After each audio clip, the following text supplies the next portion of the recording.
What's up, guys? Welcome to Gringotts Hub. We've got something special today. Gringotts ritual revealed Harry was the last heir of Merlin-Slytherin and the only true king of magical Britain. Don't forget to like and subscribe. Let's dive in. Chapter 1, The Bones of Kings. The owl arrived at 4 in the morning.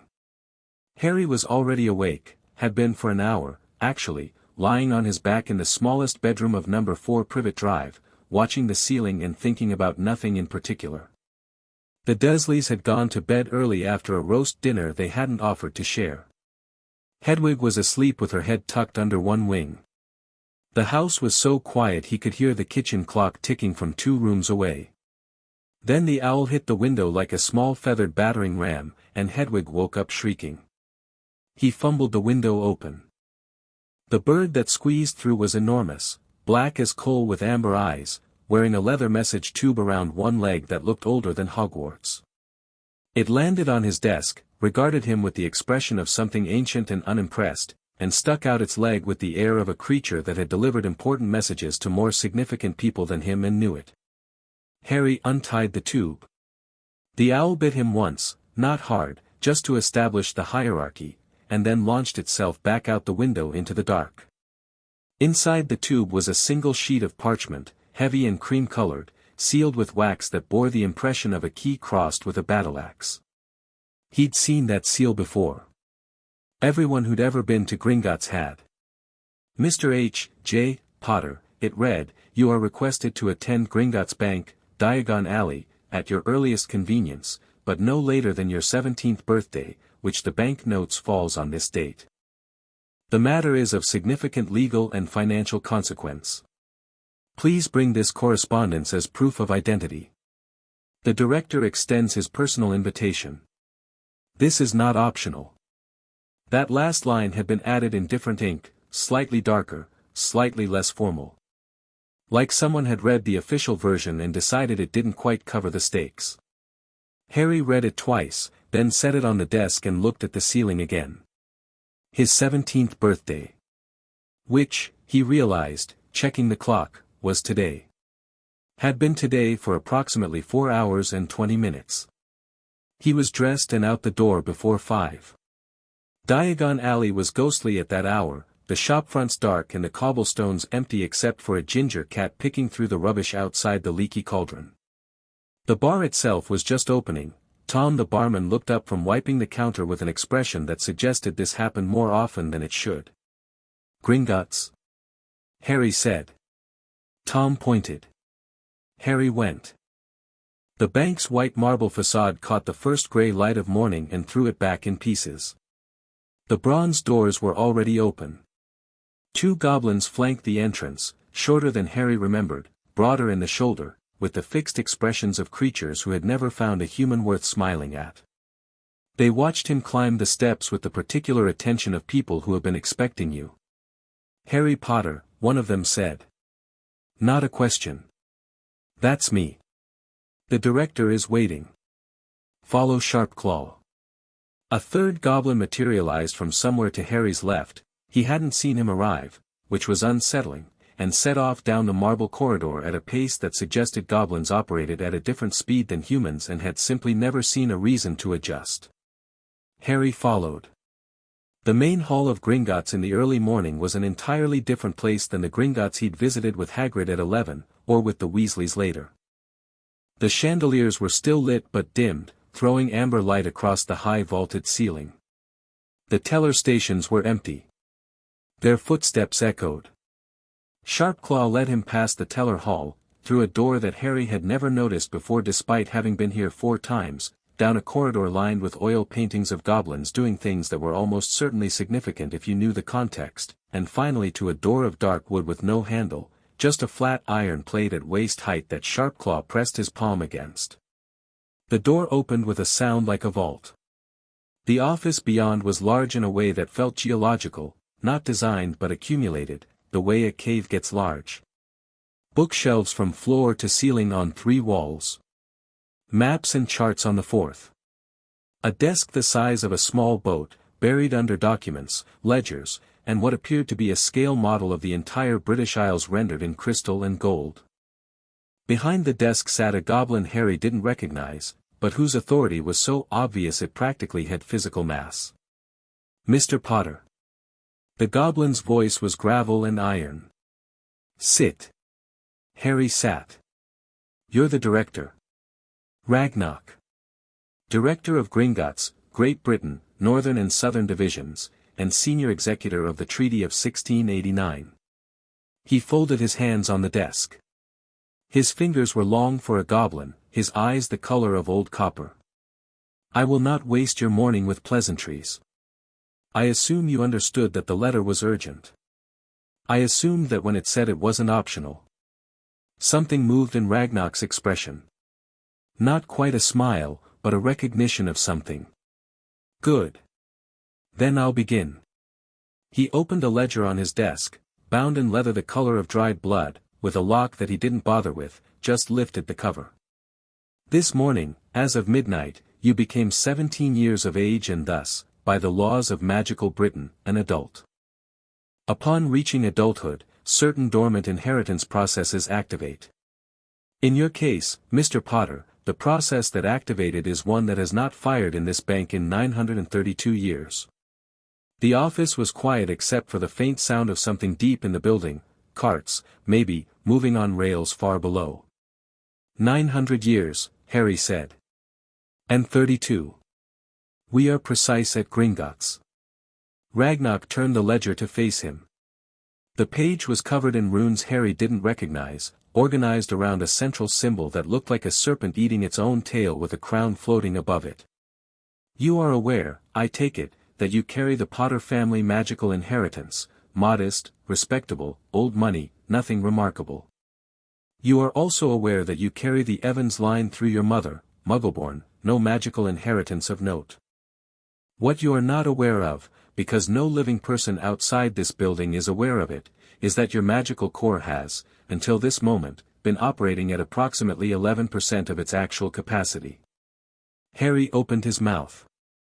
Closed it. Tried again. Sorry. 11%. 11.3, to be precise. The suppression was not deliberate, or rather, it was not recently deliberate. It is ancient. It is structural. It is the result of two bloodlines that have been moving toward each other for approximately 6 centuries, the convergence of which was anticipated and prepared for by parties who are, quite thoroughly, dead. Ragnok produced a second document from beneath the ledger, thicker, older, its edges brown and soft. Mr. Potter. Are you familiar with the name Linfred of Stinchcombe? He's in our family tree. An early ancestor. Founded the Potter line. Linfred of Stinchcombe was also known by another name, in certain circles.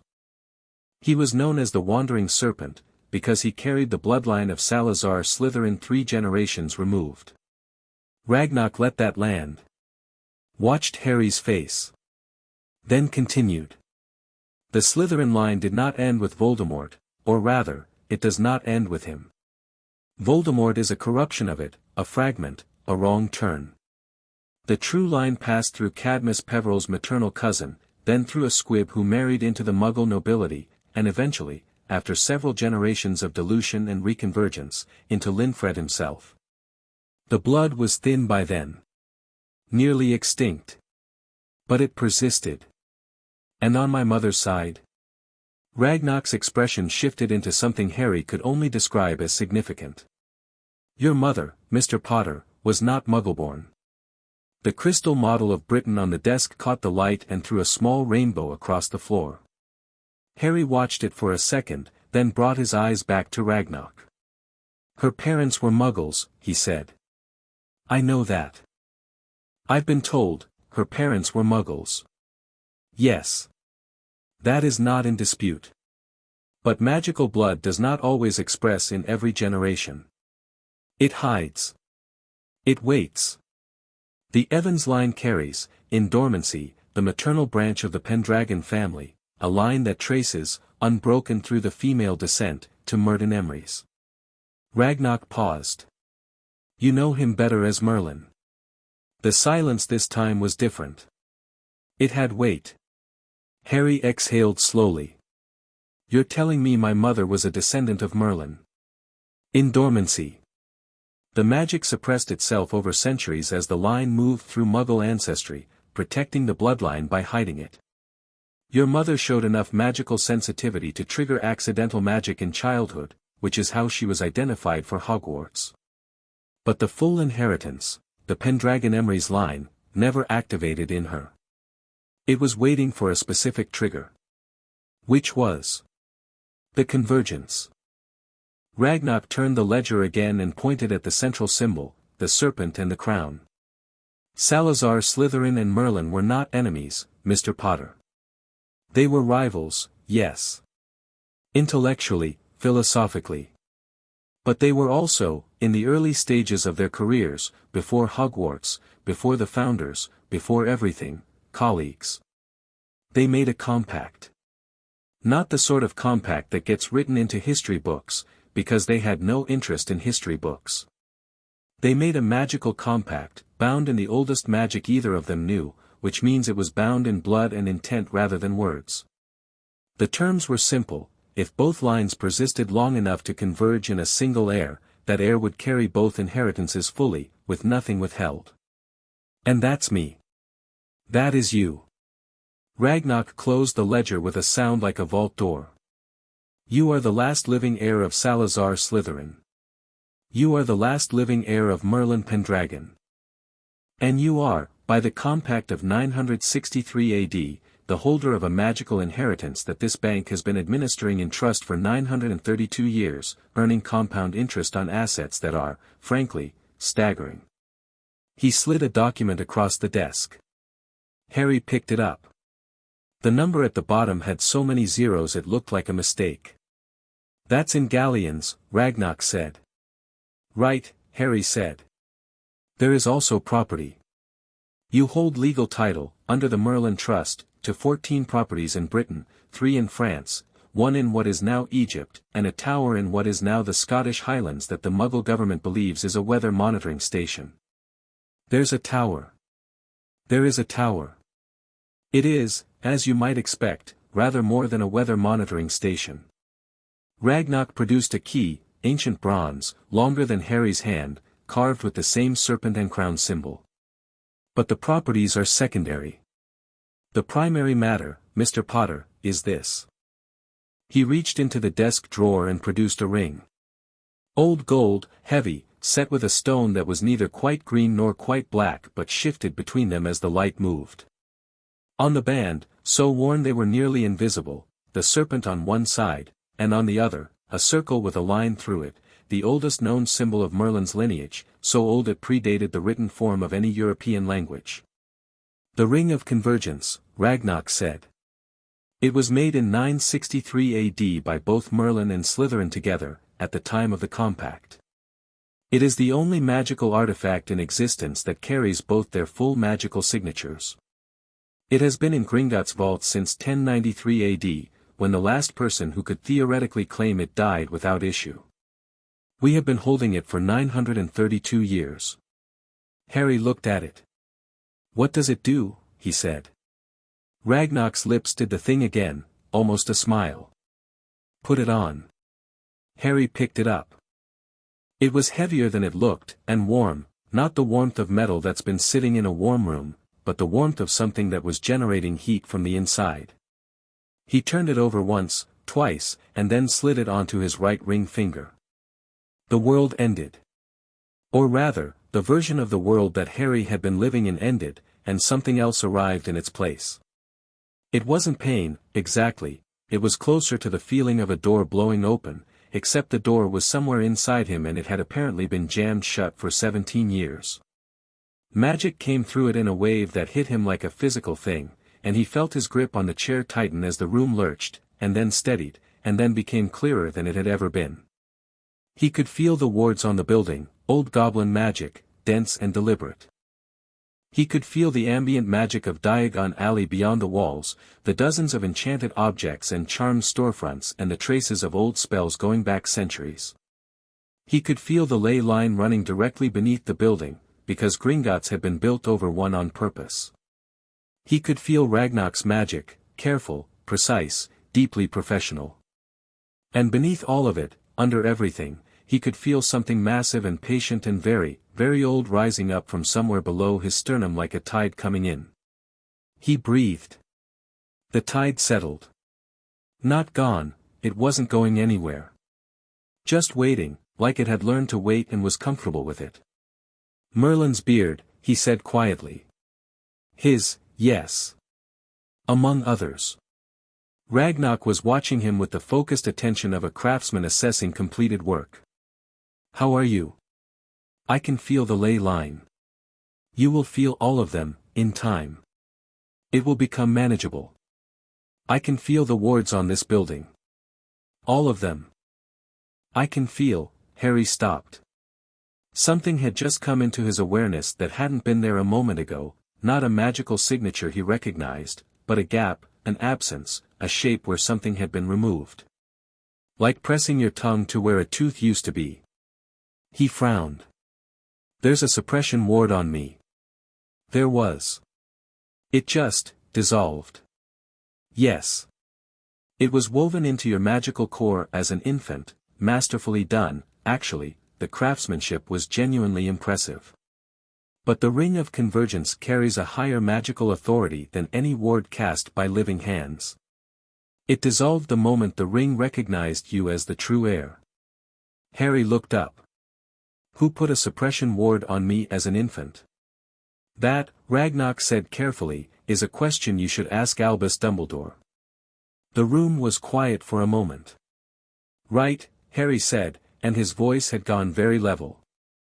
I will note, Ragnok said, with the precise neutrality of someone who has opinions but has learned to express them in the negative space around facts, that without the suppression ward, your magical output as measured by our sensors this morning places you in a category that has, to date, only ever contained 2 individuals in recorded magical history. Harry looked at him. Merlin, Ragnok said. And Slytherin himself. They spent another 2 hours in the office after that. Ragnok walked him through the inheritance in the way that a thorough professional handles something complicated, methodically, without fanfare, answering questions when asked and not volunteering drama when facts were sufficient. There were 17 vaults. There were the properties.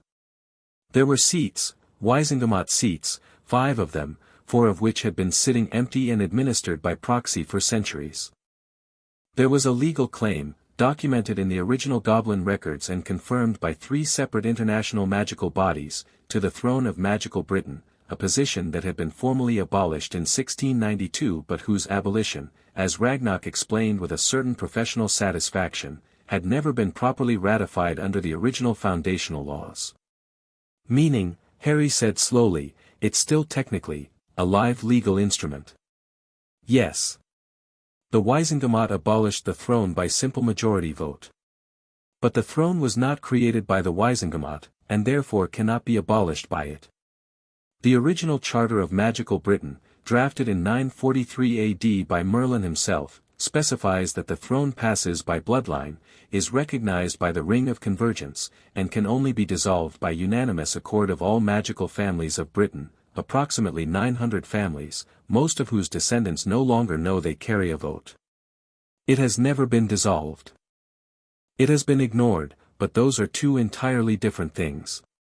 And you've known this. Gringotts has administered it. For 900 years. We are very patient. Harry leaned back in his chair, the ring of convergence warm on his hand, and let all of it sit in his mind for a while. The fire in the corner of the office crackled. Outside, the day had properly started, he could hear Diagon Alley coming to life, the distant sounds of shop doors and footsteps and an owl somewhere complaining about something. He thought about 11 years of being told he was just a boy. 6 years of being told to wait, to be careful, to let the adults handle it, to trust the plan. He thought about a suppression ward put on his magical core when he was barely old enough to walk, and the quiet certainty settling in his stomach about who had put it there and why. He thought about Voldemort, who had spent decades hunting what he thought was the last Slytherin heir, not realizing the real one had been sitting in Gryffindor Tower all along, capped and suppressed and told to be humble. He almost laughed. The ring, he said, looking at it. The stone had settled to a deep green now, the way it apparently did when he was calm. It establishes the claim legally. In any wizarding court in the world.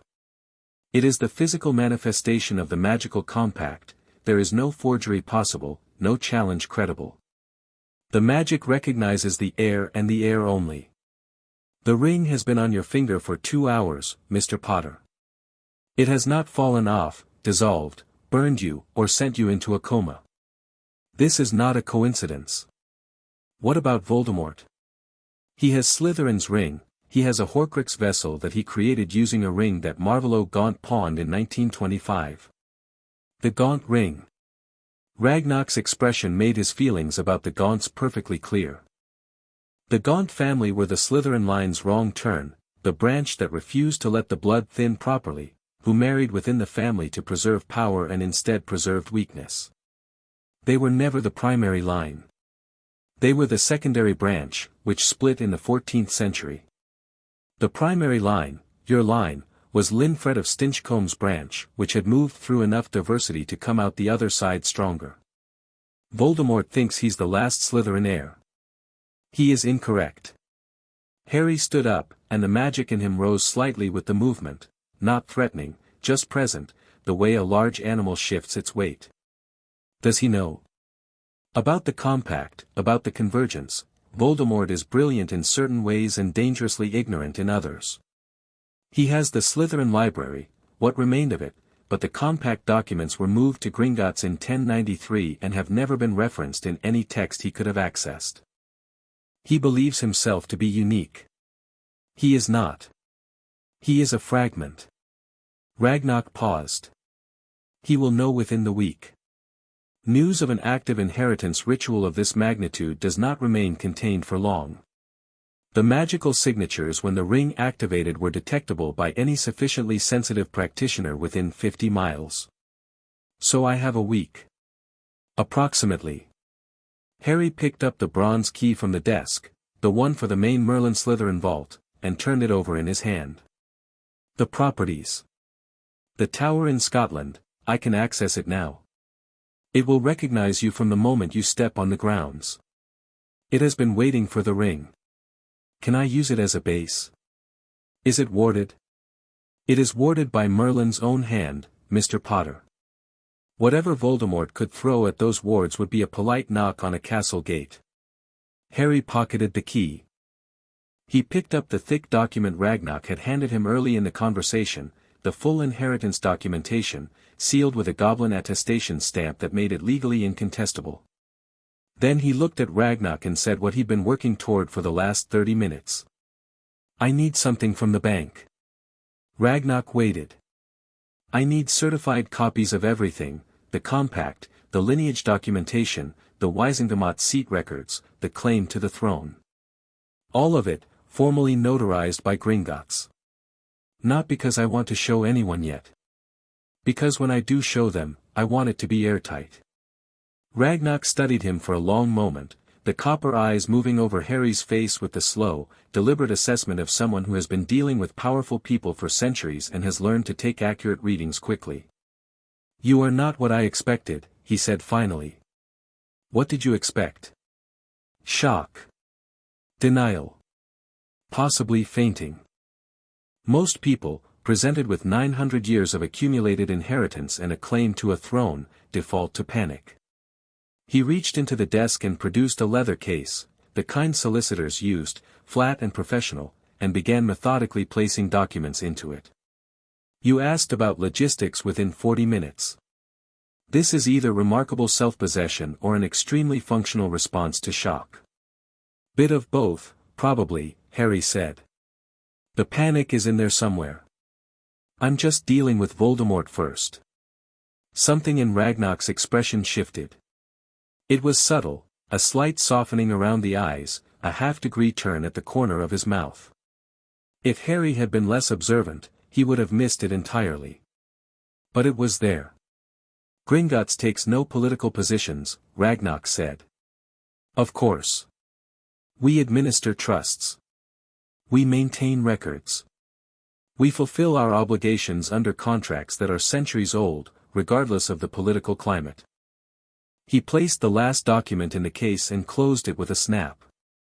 However, Mr. Potter, I will say this, personally, not institutionally, those 900 years have occasionally been frustrating to administer. An account accruing interest, a ring collecting dust, a throne sitting empty while men who have no business sitting on it make increasingly poor decisions about the governance of British magic. He slid the case across the desk. I am glad the waiting is over. Harry took the case. So are the vault fees paid through the trust, or, they have been waived.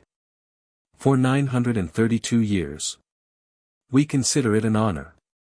Ragnok stood, it was the first time Harry had seen him move, and it was oddly graceful, the movement of something compact and powerful.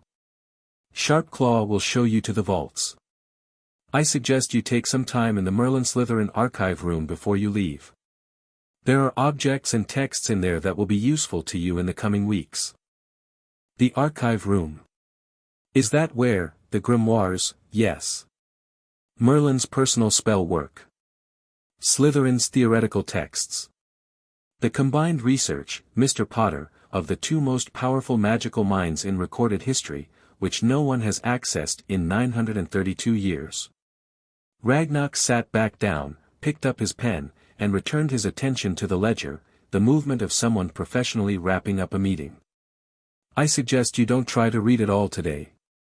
We close at 6. The vault was deep. Harry had been deep in Gringotts before, had ridden carts on rails down into the earth, past shafts of light from distant surface vents, past the roar of fire and the smell of old stone. But Vault 1, the Merlin-Slytherin Convergence Vault, which had no number visible on the door, just the serpent and crown, was far deeper than anything he'd visited before. The cart ride took almost 20 minutes, descending through layers of rock that Sharpclaw named with goblin efficiency, the commercial levels, the private holdings, the high trust levels, and then, after a gap that felt deliberate, the foundation vault. The door was stone, not metal, black basalt carved with interlocking patterns that were either purely decorative or the most complex ward schematic Harry had ever seen. He suspected the latter. As he approached, the ring of convergence flared warm on his hand, and the stone door moved on its own, swinging inward with the smooth silence of something perfectly balanced. He stepped inside. He had been expecting gold. There was gold, plenty of it, stacked in columns that went up to a ceiling he couldn't see in the dimness. But the gold was secondary to everything else. Against the far wall, in a case of spelled glass, a wand, longer than standard, carved from wood so dark it was nearly black, with a grip wound in what looked like dragon hide. Against the left wall, shelves of books, hundreds of them, in various states of age, some looking freshly written and others so old they barely held together. Against the right wall, weapons, not dark artifacts, but pure magical implements, sword bright and purposeful. And in the center of the room, on a stone plinth that had been placed with obvious intentionality, a mirror. Not an enchanted mirror. Not a magic mirror in the trick sense. A simple disc of polished silver, framed in bronze, and when Harry looked into it he saw himself, just himself, but clearly, and the reflection held his gaze for a moment before the ring on his hand pulsed once, and something in the reflection's eyes sharpened, and Harry felt, understood, for the first time in 17 years, cleanly and completely and without qualification. He stood there in the vault of Merlin and Slytherin, holding his inheritance in his hands and his blood, and felt what it was to be exactly what you were.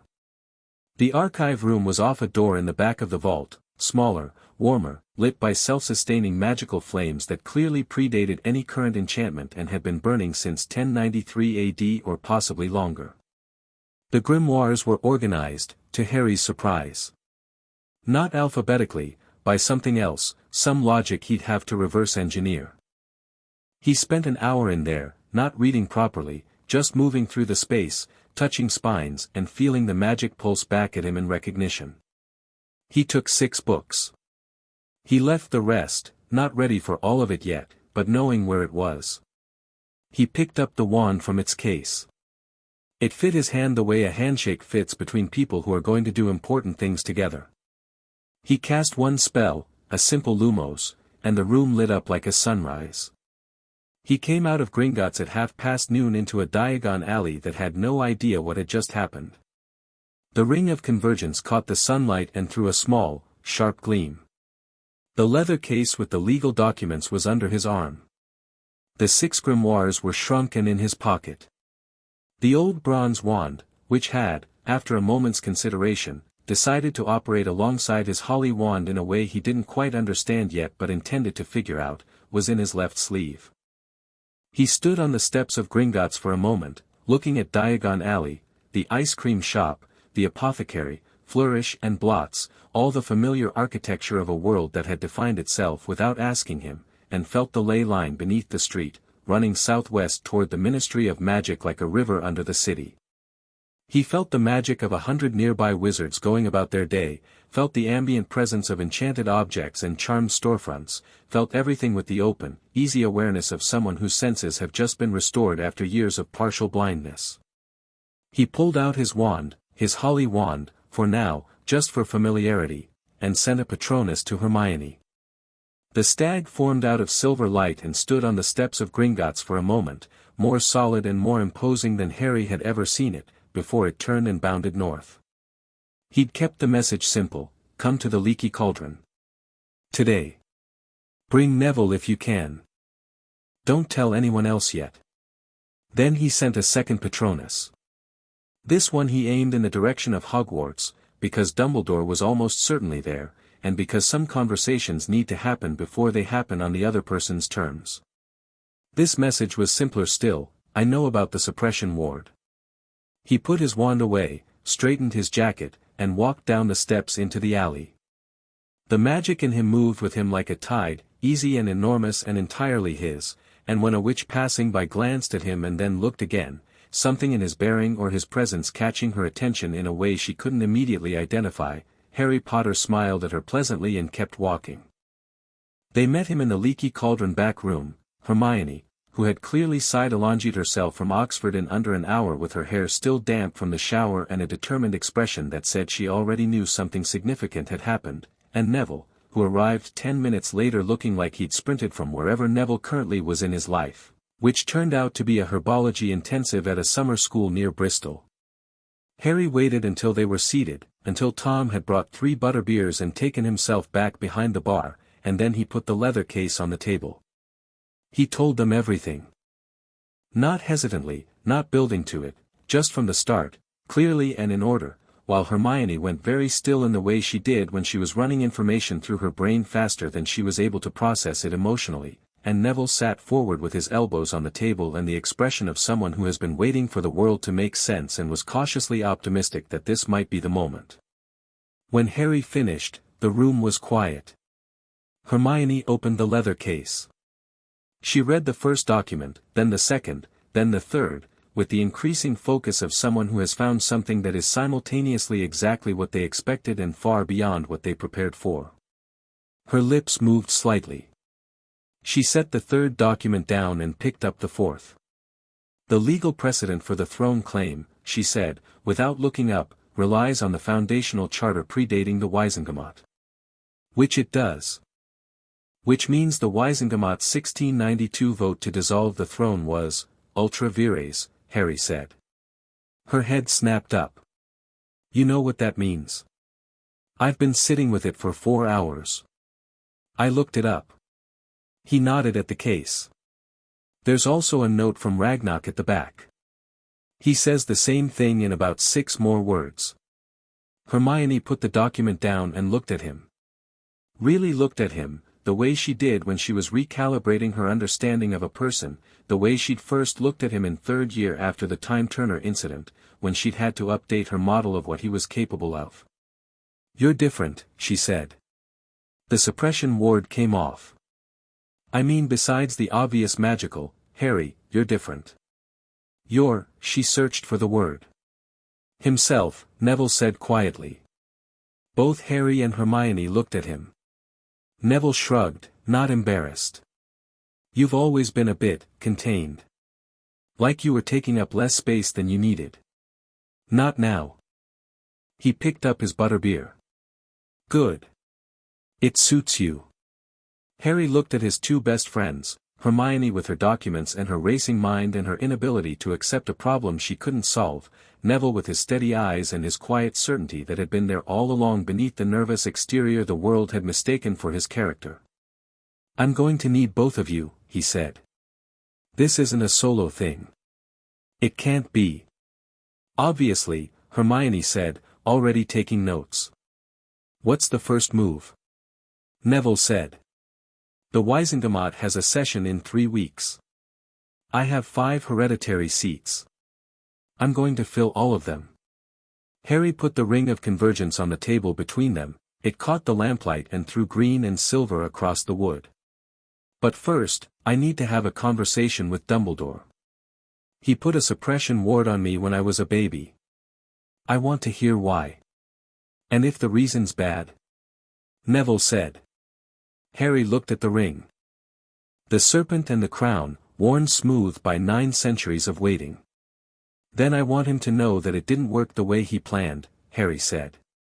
"And that from here on, we're doing things differently." Outside the leaky cauldron, the summer afternoon rolled on, busy and unaware. And in the back room, something that had been in motion for 1,000 years settled into its final form, quiet as a river finding the sea. Chapter 2, The Keeper's Dumbledore arrived at the leaky cauldron at 3 in the afternoon.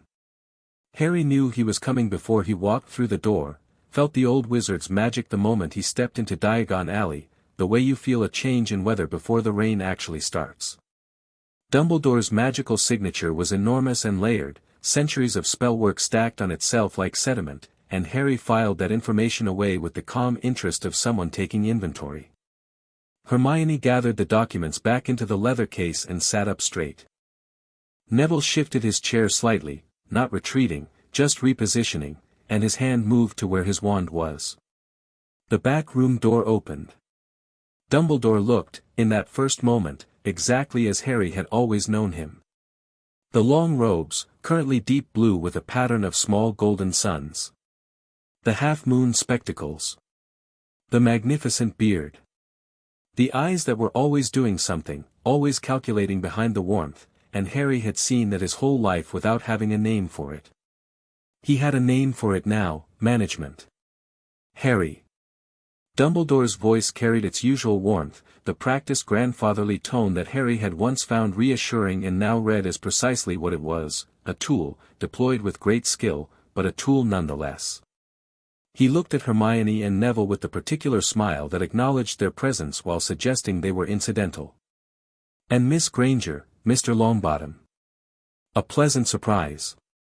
"They stay," Harry said. Dumbledore looked at him then, properly, and Harry saw the moment the old wizard noticed the ring, and then the moment he understood what it meant. The warmth didn't disappear. Dumbledore was too skilled for that. But behind the spectacles, something shifted with the subtle urgency of a chess player seeing a piece on the board they hadn't expected. He sat down across from Harry. "You went to Gringotts. This morning. My 17th birthday, as requested." Harry kept his voice even. "You know what they found?" "I suspected," Dumbledore said carefully, "that something of this nature might exist. The Potter-Evans convergence was, not unknown to me.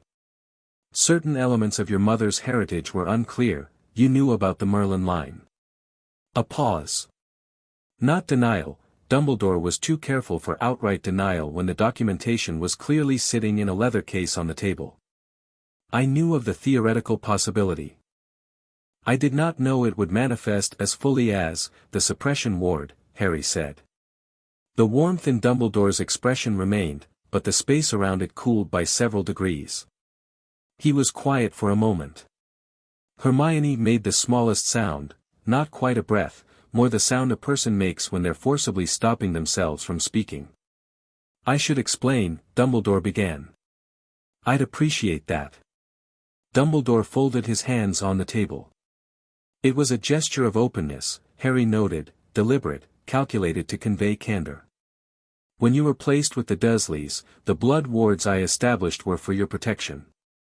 They were the most fundamental. The blood wards and the suppression ward are 2 different things," Harry said.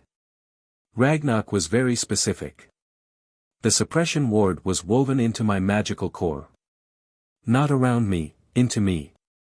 The blood wards are structural, external. The suppression ward was personal. Dumbledore looked at him for a long moment. Yes, he said finally. They are different things. So why? Another pause, and this one was the pause of a man deciding how much truth to deploy and in what order. Harry watched it happen in real time and felt a cold, clean clarity that wasn't quite anger, too stable for anger, but was adjacent to it. There was a prophecy, Dumbledore said. I know about the prophecy. You told me last year. There is more to it than what I told you. The full record. Dumbledore stopped. Recalibrated. There are older prophecies, Harry. Merlin himself left several, encoded in the Hogwarts foundations, which I uncovered in my years as Transfiguration professor. They spoke of a convergence heir who would carry unprecedented magical power. And they also warned of the dangers attendant to that power, both the dangers the heir might face, and the dangers the heir might pose. You suppressed my magic, Harry said, because of something Merlin wrote 1,000 years ago warning that his heir would be dangerous. I suppressed a fraction of your magical output, Dumbledore said, with the gentle precision of a man correcting an inaccuracy that might change the emotional weight of a conversation, to ensure that you could exist in the world without attracting attention that would have gotten you killed at age 2. Voldemort had followers everywhere, Harry. If word had spread of the convergence, my parents are dead, Harry said. Voldemort came for me when I was a year old. The suppression ward didn't stop that. No. It did not. But it prevented the full magical signature of the convergence from activating and broadcasting. Without the ward, every dark practitioner in Europe would have felt what you were within weeks of your birth. The ward masked it. Made you appear to be a normally powerful young wizard. Dumbledore's voice was steady and sincere, and the worst part was that Harry could hear the genuine conviction in it, the true belief that this had been the right thing to do. I kept you safe, Harry. For 11.3%, Harry said. I beg your pardon. That's how much of my magic I've been running on. 11.3%. For 17 years. Harry looked at the old wizard across the table. I nearly died 4 times before I was 15. Twice in my first year alone.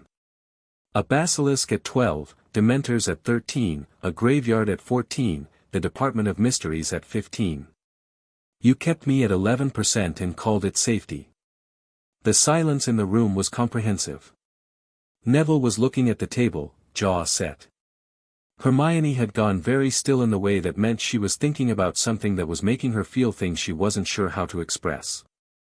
Dumbledore said, with the careful weight of genuine regret, I made errors in judgment. I am not, as I believe I have said before, infallible. I'm not asking you to be infallible, Harry said. I'm asking you to understand that from here on, the approach changes. I'm 17. I have my full inheritance. I know what I am and I know what needs to be done. He paused. I'm not asking your permission. I'm telling you out of respect for what you've done and what you've tried to do. But I'm done being managed. Dumbledore looked at him for a long, quiet moment, not with offense, not with anger, but with the expression of a man recognizing something he had simultaneously dreaded and hoped for. What are you planning? He said. First, Voldemort. Second, the Wizengamot. Third, the larger problem of a magical government that has been making catastrophically bad decisions for a century and a half and calling it tradition. Harry picked up the ring of convergence and put it back on his finger. The stone flared briefly green. I'd rather do all 3 with you on side than not. But I'm doing them either way. Dumbledore sat back in his chair.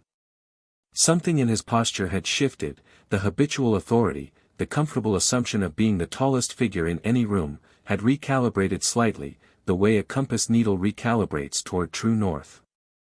He looked older, suddenly, and more human. The keepers, he said quietly. Harry frowned. What?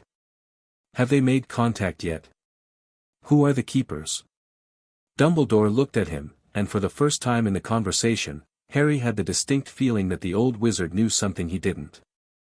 "They will," Dumbledore said. "Soon. They have been waiting for the ring to activate. They will want," he stopped. Looked at his hands. "When they come, Harry, listen to them. But trust your own judgment. The keepers are loyal to the bloodline, not the person. It is a meaningful distinction." He stood. The meeting, it seemed, had reached its natural end, not with dramatic confrontation or resolution, but with the quiet shifting of tectonic plates that takes place beneath the surface of things. "I owe you an apology," Dumbledore said. "More than one, I expect. But that particular one, for the ward, is long overdue." Harry nodded. "It is."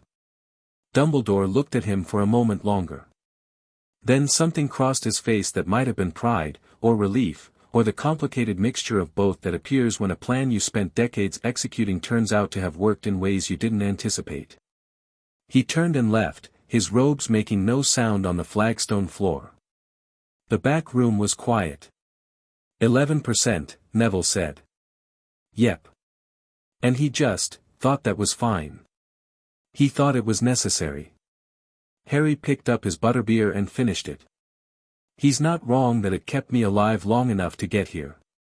He is wrong about basically everything after that." He set the glass down. "Right. Who else needs a refill? We have a lot to talk about." The note arrived the next morning. Harry was at the Leaky Cauldron. He'd taken a room, unwilling to go back to Privet Drive for even one more night now that the ward there was technically irrelevant, and Hedwig had found him with the efficiency of a bird who had strong opinions about acceptable living conditions and considered his previous arrangements substandard. The note was on parchment similar to the Gringotts letter, heavy, cream-colored, old. But the seal this time was different, a crown with a snake coiled through it, rendered in dark green wax. "The crown does not forget. Neither do its keepers. Meet us tonight. The Dragon's Tooth, Nocturne Alley, 9 o'clock. Come alone or don't come, we'll know the difference." He showed it to Hermione over breakfast. She read it twice, lips compressed. "Nocturne Alley," she said. "Yes. Alone. That's what it says. And you're going." Harry spread marmalade on his toast. "Obviously." Hermione took the note back and read it a third time, as though it might reveal additional information under sufficient scrutiny. "The Dragon's Tooth. I've never heard of it. The seal matches a description in Bindelwald's Survey of Ancient Magical Orders, 1834 edition, which I happen to have read because, well, never mind why.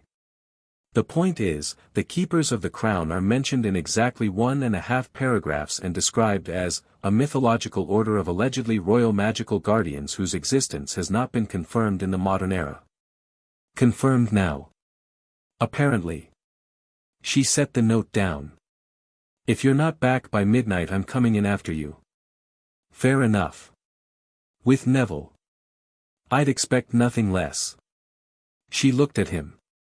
"You're not even slightly worried about walking into an unknown location alone at night to meet people who've been waiting 900 years to get to you?"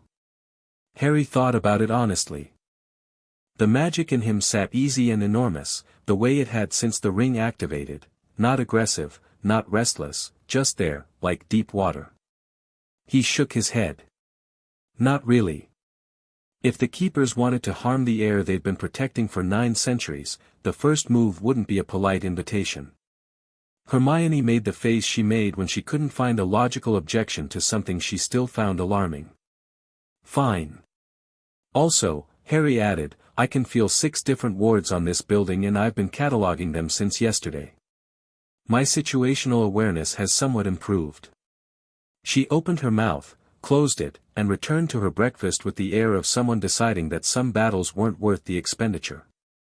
Nocturne Alley at 9 in the evening was exactly what it always was, shadows and the smell of something burnt, shops with dark windows selling things that respectable people wanted without wanting to be seen wanting them. Harry walked through it with his hands in his pockets and the ring of convergence warm and visible on his finger, and the few people he passed gave him a wider berth than the street really required. The Dragon's Tooth was between a shop that sold component parts for hexes and something that might have been a taxidermist if taxidermists worked exclusively with creatures that should have stayed alive. There was no sign, just a door, black wood, iron handle, and a carving of a dragon mid-flight with one tooth extended, rendered with enough skill that it looked less like decoration and more like a statement. He pushed it open and went in. Inside, the pub, if it was a pub, and it had the rough architecture of one, was occupied by exactly 4 people. 3 at a table near the far wall, one behind the bar polishing a glass with the philosophical patience of someone who has polished that glass for a long time. The 3 at the table stood when he entered. The first was a woman in her early 60s, Harry thought, sharp-faced, silver-haired, wearing deep green robes with a posture so precise she might have been carved from the same stone as Gringotts. Her eyes were the color of old amber and they moved over him with quick, professional assessment that reminded him of Ragnok. The second was a man, broad and dark-skinned, perhaps 40, with the quiet stillness of someone who had been trained in combat and had long since moved past the need to demonstrate it. He watched Harry enter with the relaxed attention of someone who has already assessed every exit and found them satisfactory. The third was younger, mid-20s, Harry guessed, slight and quick-eyed, with the look of someone who preferred corners and preferred to know things before anyone else knew them. They were reading Harry the way a scholar reads a primary source. "Harry Potter," the silver-haired woman said. "Not a greeting so much as a statement of identification, the way you confirm a booking." "That's me," Harry said. "And you're the keepers. What remains of us?" She gestured to the chair across from them. "Sit. I'm Callista Vane. This is Marcus O'Say." The broad man inclined his head. "And Emery Thorne." The slight one gave a quick, economical nod. "We've been waiting rather a long time." Harry sat down. The man behind the bar materialized with a glass of something warm and spiced, set it in front of Harry without being asked, and retreated with the professionalism of someone who has been discretion incarnate for decades. "How long has your order existed?" Harry asked. "We were formally established in 1093 AD, Callista said, when the last potential heir of the convergence died without issue and it became clear that the waiting might be generational. Originally we were 9 families. Currently," she glanced at the other 2, "we are 3. What happened to the others? Some fell away over the centuries. Families died out, or moved abroad, or simply stopped believing. 2 families were killed in the First Voldemort War." Marcus spoke for the first time, his voice low and steady, with the cadence of someone who has delivered difficult facts to difficult audiences before. "We survived by being small and quiet and very, very patient." "What are the keeper's obligations?" Harry said. "Specifically. I need to understand what this means in practical terms." Callista opened a leather-bound book she'd had on the table, old, small, with no title on the cover. "Our charter, as ratified by the original Keeper Compact, obliges us to protect the heir, to advise the heir when requested, to provide intelligence and resources in service of the heir's objectives, and to act as formal witnesses and authenticators of the heir's claim before any international magical body that requires it." She looked up. "We are not your commanders. We are not your family, though we have served yours. We are your institutional support structure, Mr. Potter, and before you ask, no, we do not expect gratitude or authority in return. We expect competence." "From me? From the heir?" "Yes." Her expression was not warm, precisely, but it was honest in a way that Harry found more comfortable than warmth. "We have been disappointed before. There have been 7 individuals over 9 centuries who showed partial convergence characteristics, closer to the bloodline than most, showing unusual power. We watched each of them. Assessed each of them.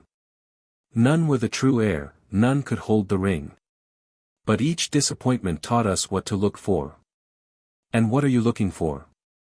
"Someone who has already decided what they're doing," Emery Thorne said, and it was the first time he'd spoken, his voice quick and precise, with the slightly clipped vowels of someone who learned English from books before they learned it from people. Someone who walked into this meeting thinking about logistics rather than asking what they should do next.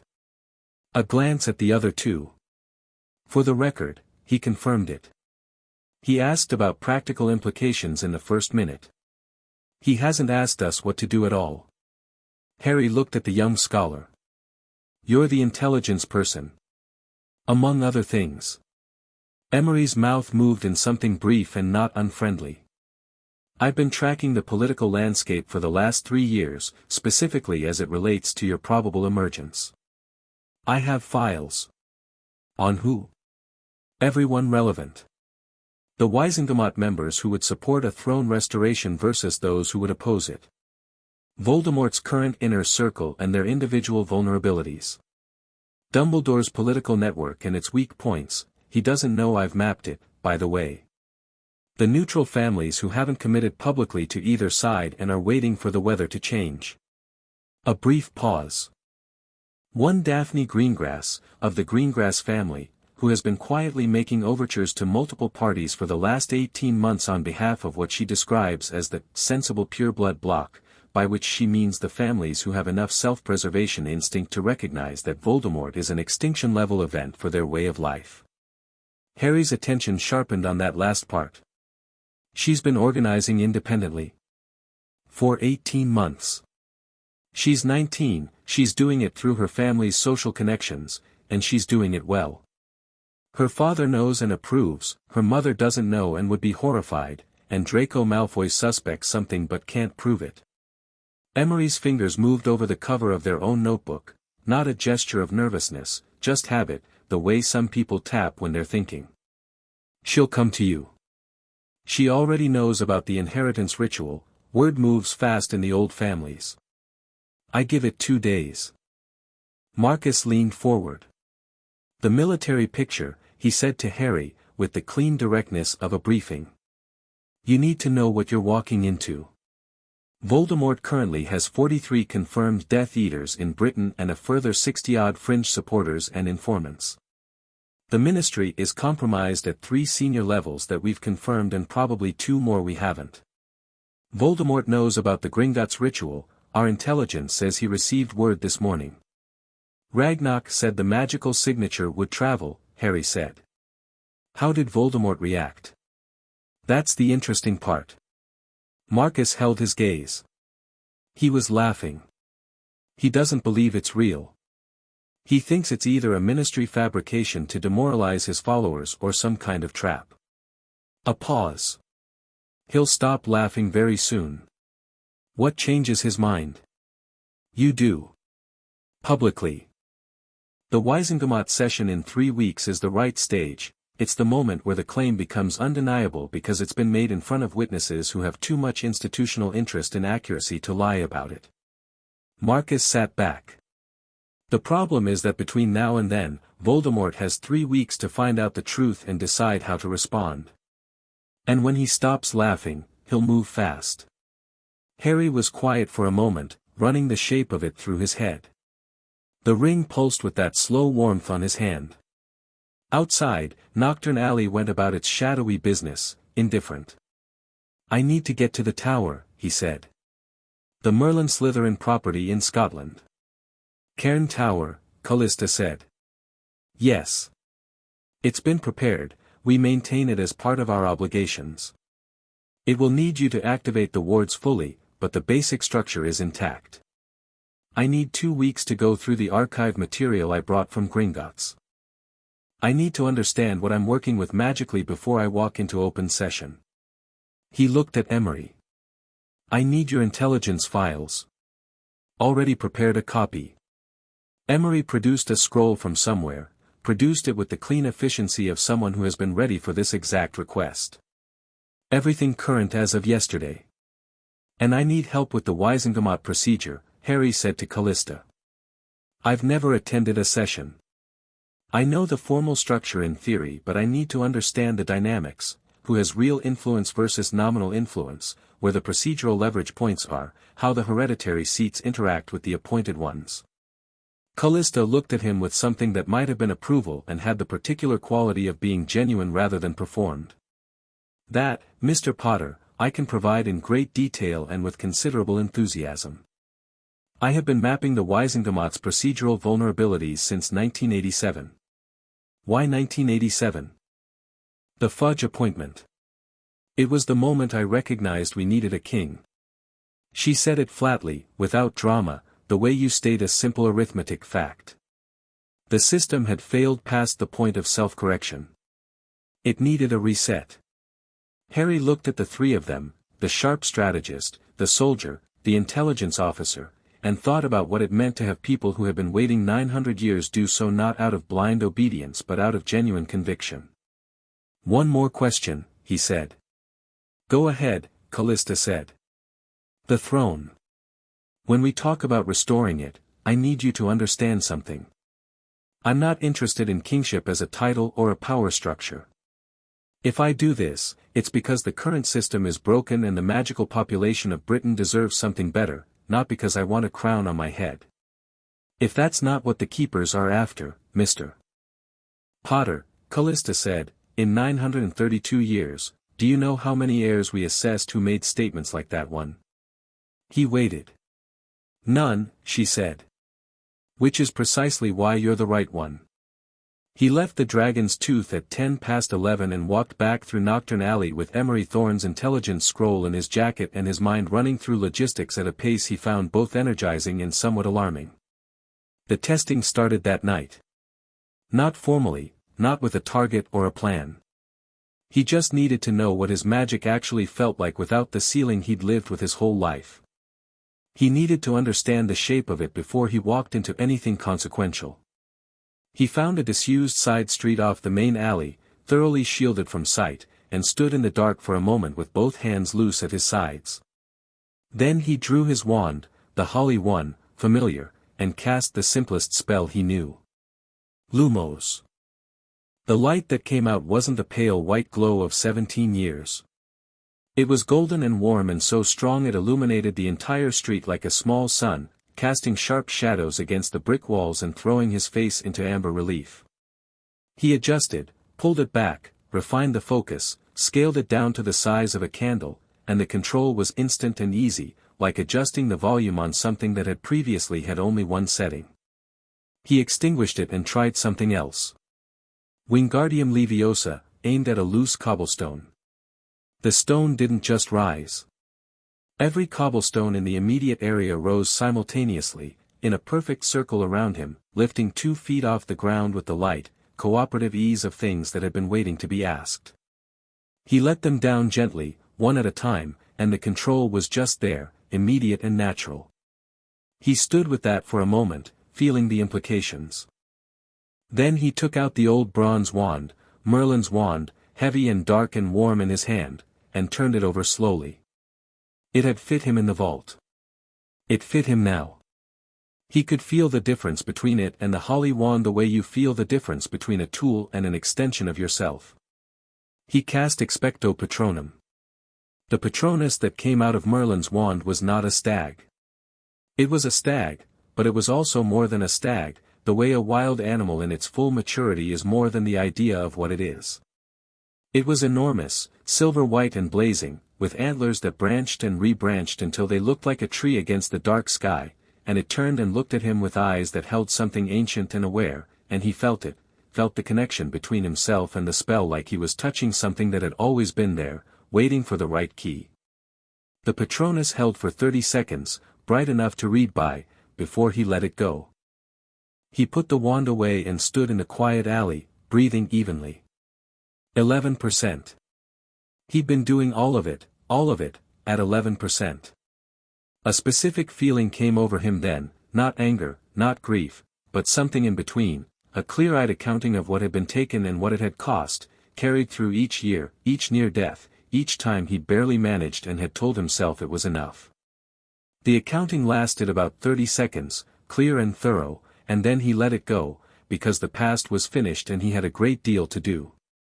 He walked back toward the leaky cauldron, feeling the ley line under the street, feeling the night air against his face, feeling more like himself than he ever had. Daphne Greengrass came the next morning.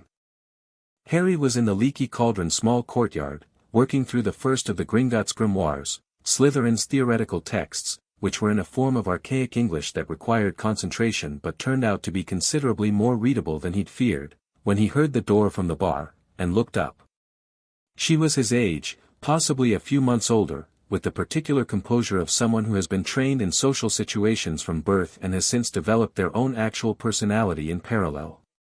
Pale, dark-haired, grey eyes that were doing rapid assessment the moment they landed on him. She was wearing Muggle clothes, a dark jacket, jeans, deliberately casual, and carrying a cup of tea from somewhere that wasn't the Leaky Cauldron, which told him she'd had it in her hand before she came in, which told him she'd planned this encounter to be brief but wanted to be comfortable. He recognized her from school. They'd never had a real conversation, different houses, different circles. He'd been aware of her the way you're aware of someone who operates at a different frequency than most of the people around them. Daphne Greengrass, he said. She stopped. You know who I am. Emery Thorne mentioned you. Something shifted in her expression, not alarm, more like calculation updating. You've already met the keepers. Last night. She walked forward and sat down across from him without asking if she could, which told him something. She set her tea on the table and looked at him, at the ring, at the grimoire, at him again. Emery rates me highly, she said. Which is either accurate assessment or flattery. Based on everything else Emery told me, I'm going with accurate assessment. He closed the grimoire and gave her his full attention. You've been organizing the neutral families. 18 months. 17 months and 2 weeks. She picked up her tea. I started when I watched 3 people I knew lose everything to Death Eaters in the space of 1 month and realized that the neutral position was going to get us all killed. Voldemort doesn't allow neutrality. Neither does his way of doing things. She paused. Neither, frankly, does the current ministry. They're 2 faces of the same failure. What do you want from me? Harry said. Directly, because directness was faster and he was tired of conversations that took 20 minutes to reach their actual subject. She met his eyes. I want to know if you're going to do what needs to be done. Which is? The Wizengamot. The ministry. The whole structure, it needs to be taken apart and rebuilt. Not reformed, not patched. Rebuilt. She set her tea down. My family has been in the pureblood political sphere my whole life. I know every family, every alliance, every favor that's been owed and called in for the last 50 years. I know who's afraid of Voldemort, who's secretly working for him while pretending not to, and who would switch sides in a moment if someone gave them a credible alternative. She looked at the ring again. You're the alternative. But only if you're willing to be. I'm willing, Harry said. She seemed to test that against some internal standard. Most people say that, she said. Then the first time it costs them something, they qualify it. I've been fighting Voldemort since I was 1 year old, Harry said. I'm not new to the cost. He picked up the grimoire. Sit down properly. Tell me the family breakdown, which ones you've approached, what their concerns are, what leverage points exist. We've got 3 weeks before the Wizengamot session and I want to walk in there with enough committed votes to move legislation on day 1. She looked at him for a moment, one of those looks that recalibrates something, that updates a model she'd been running in her head. Then she sat back in her chair, pulled a small notebook from her jacket pocket, and opened it with the economical movement of someone getting down to actual business. There are 42 families in the undecided block, she said. Of those, 27 have at least some private anxiety about Voldemort's methods even among those who support his stated goals. 14 are genuinely neutral. What are the 27 afraid of specifically? Blood status. She looked up. Voldemort's logic, followed to its conclusion, results in a magical Britain with approximately 400 wizarding families. The rest die out or are killed. Even families who believe in pure-blood supremacy as an abstract principle start doing arithmetic when the numbers get that specific. So the appeal is self-preservation. Self-preservation, legacy, and a better option. Her eyes held his steadily. You're a better option. The heir of Merlin and Slytherin both, you're not a muggle-born champion, you're the convergence of the old magic itself. That's a narrative that plays even to the families most resistant to the idea of change. Harry worked through the implications of that. He wasn't entirely comfortable with it, with winning people over through lineage politics, with using bloodline as a selling point, but he was pragmatic enough to understand that winning with imperfect tools beat losing with principles intact. I need you in the gallery at the Wizengamot session, he said. Not sitting with me, that's too visible, too early. But present, signaling the neutral families. Already planned on it. She turned a page in her notebook. Do you want the breakdown by region or by political tendency? Political tendency first, then cross-reference with region for the session seating. She started talking. He listened, and asked good questions, and by the end of the hour they had a working map of the political landscape that Hermione would have found both satisfying and slightly terrifying. Daphne had been doing this for 17 months, she had contacts, she had notes, she had read every person in her sphere with the sharp-eyed accuracy of someone who had been raised in political waters and learned to swim very young. When they finished, she closed her notebook and looked at him differently than she had at the start, not with the careful calculation of someone assessing an asset, but with the more human attention of someone who has just discovered that a person they expected to be useful is actually interesting. One more thing, she said. Go ahead. My family is safe. Whatever happens with Voldemort, with the Wizengamot, with all of it, I need to know they're protected. He looked at her. Not the political operator, not the ally, the 20-year-old woman who had spent 17 months building something, carrying it mostly alone, for reasons that had started with fear and grown into something more substantial. Yes, he said simply. She nodded. Stood. Picked up her tea, which was cold by now. Wizengamot session in 3 weeks, she said. I'll have updated numbers to you within the week. Send it through the keepers. Emery Thorne. Already my contact. She paused at the door. You're going to Cairn Tower. Tonight. Good. You need the time. She looked at him with those steady grey eyes. Don't waste it.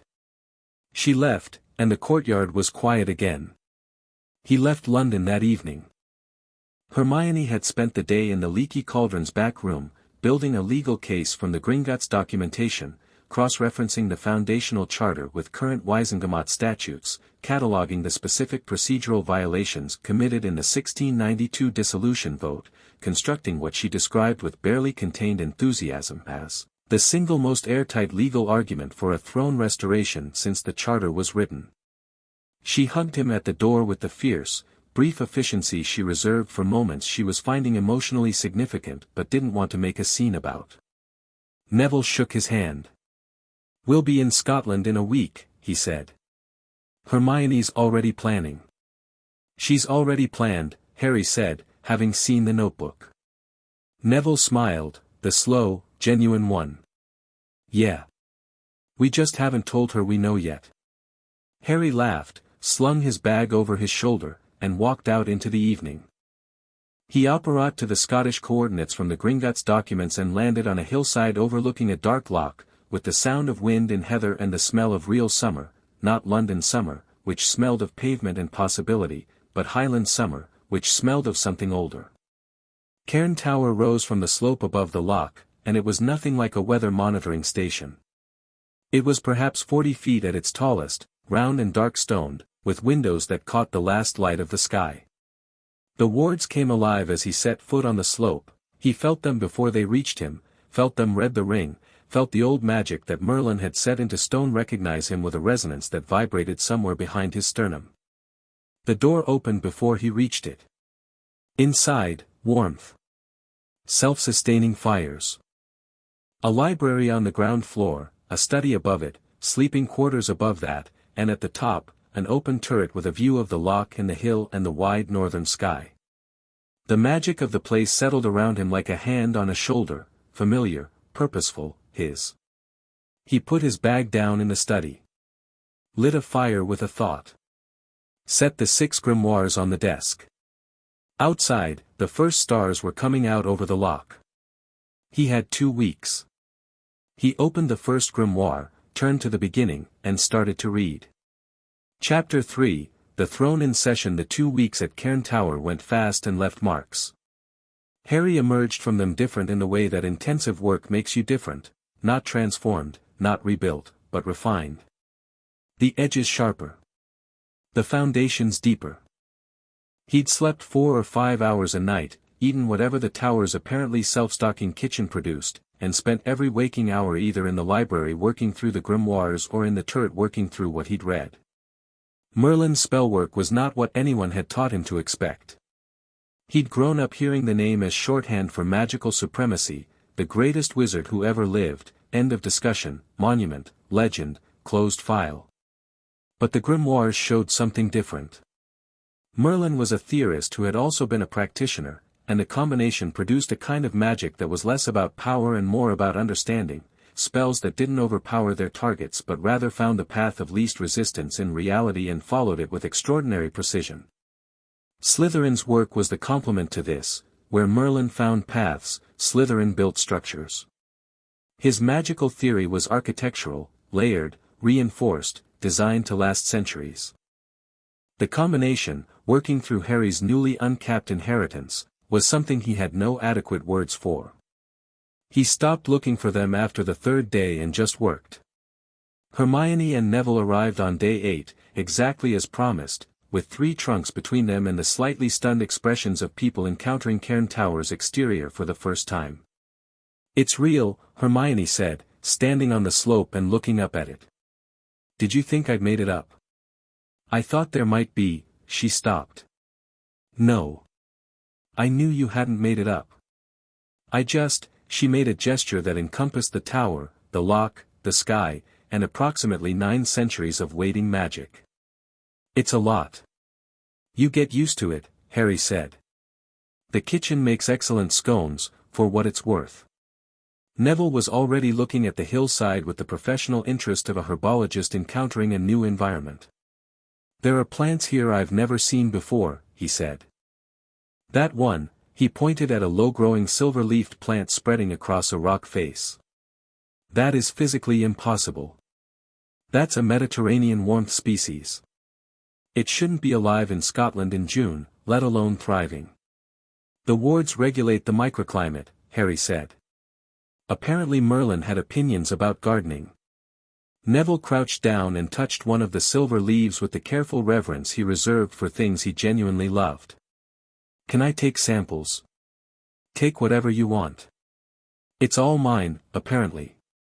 Neville looked up at him with a grin that was equal parts delighted and faintly unhinged. "I love this." They worked the next 6 days as a unit. Hermione refined the legal case, tested its weak points against herself in arguments that she conducted aloud and at pace, occasionally dragooning Harry and Neville into playing the opposing counsel. Neville, who turned out to have read considerably more political history than anyone had given him credit for, contributed a working knowledge of Wisengamot procedure that came from his grandmother. Augusta Longbottom had been in the galleries for 50 years and had given her grandson detailed commentary on every session she'd attended, which he'd absorbed the way he absorbed everything that came from people he trusted. Harry worked on what he planned to do in the chamber and made sure he understood every word of it before he committed to saying it. On the final evening at the tower, the 4 of them sat in the library. Daphne had arrived 2 days earlier, having apparently decided that being present at the strategy meetings was more useful than receiving reports about them, and went through the plan one last time. "The session opens at 10, Daphne said, her notebook open on her knee. "Chief Warlock Dumbledore presides. The first order of business is standard administrative, appointments, confirmations, nothing interesting. That's when you enter. Not before. If you enter at opening, you give them time to convene opposition before the session formally begins. If you enter during administrative business, you're disrupting nothing, you're simply taking your seats, and by the time anyone can organize a response, the session is already in progress and parliamentary procedure constrains what they can do. How many seats am I claiming? All 5, Hermione said firmly. The Potter seat, the Slytherin seat, the Merlin-Pendragon seat, the Peverell seat, which passes through the Merlin line and is documented in the Gringotts records, and the Emery seat, which is the personal seat attached to the name Merton Emery's rather than the family line, and which has been formally vacant since 976 AD. People are going to lose their minds, Neville said. That's the point, Daphne said. The seats need to be claimed formally and publicly. Once they're on record, they can't be quietly undone. The moment Harry sits in all 5 and the Wisingamott's own magical registry acknowledges it, which it will, Hermione said, because it's a truth-bound magical system that cannot be politically influenced, the claim is public and permanent, Daphne finished. After that, whatever opposition tries to do has to happen openly, which means accountability. Who do we expect to cause problems? Harry asked. Lucius Malfoy, Daphne said, without hesitation. He holds 3 seats himself and he sits on the appointments committee. His entire political power base relies on the current structure remaining exactly as it is. You walking in and claiming 5 hereditary seats that outrank everything he has is an existential threat to him. She paused. He's also not stupid. He'll have been working since word of the inheritance ritual spread. He'll have lined up procedural challenges. What kind of challenges? Hermione answered that one. She'd clearly been thinking about it for days, because she went through 7 separate procedural objections Malfoy might raise and a counter-argument for each of them with the focused pleasure of someone who has prepared for a debate they intend to win decisively. Harry listened to all of it. He asked good questions. At the end, he sat back and looked at the fire for a moment. What's the first piece of legislation, he said. Heritage Seat Restoration Act, Hermione said. It formally reinstates all hereditary seats that have been improperly administered by proxy. There are 37 of them, beyond your own 5. 37 seats currently held by Malfoy-adjacent appointees, returned to their rightful hereditary holders. That removes his voting bloc in one move, Neville said. It also establishes the legislative precedent we need for the larger structural reforms. If hereditary seats are restored, the foundational charter is acknowledged as active law, which means the throne clause is active law, which means, Hermione spread her hands. How many votes does it need? Harry said. Simple majority for non-constitutional measures. The 37 families we'd be restoring seats to, even if half of them are uncertain, the other half plus your 5 is already close to the threshold. Daphne checked her notebook. I spoke to 11 family heads yesterday. 7 are committed if you formally introduce the legislation yourself. 2 are leaning yes. 2 are sitting on the fence. And Malfoy's block? Sufficient to block it in the current configuration. Which is precisely why changing the configuration is the first order of business. Harry nodded slowly. The shape of it was clean. Not elegant in the way of complicated plans with many moving parts, but elegant in the way of something structurally sound, load-bearing, built to hold weight. One more thing, he said. Dumbledore. Everyone looked at him. He's presiding. He's chief warlock. That means he controls the order of business and the floor recognition. Harry looked at Daphne. Where does Dumbledore sit in this? She was quiet for a moment, choosing her words.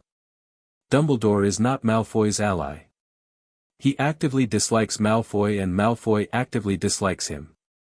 But Dumbledore's power also relies on the current structure. He's chief warlock because of appointment politics, not hereditary right, and a throne restoration significantly alters the authority hierarchy.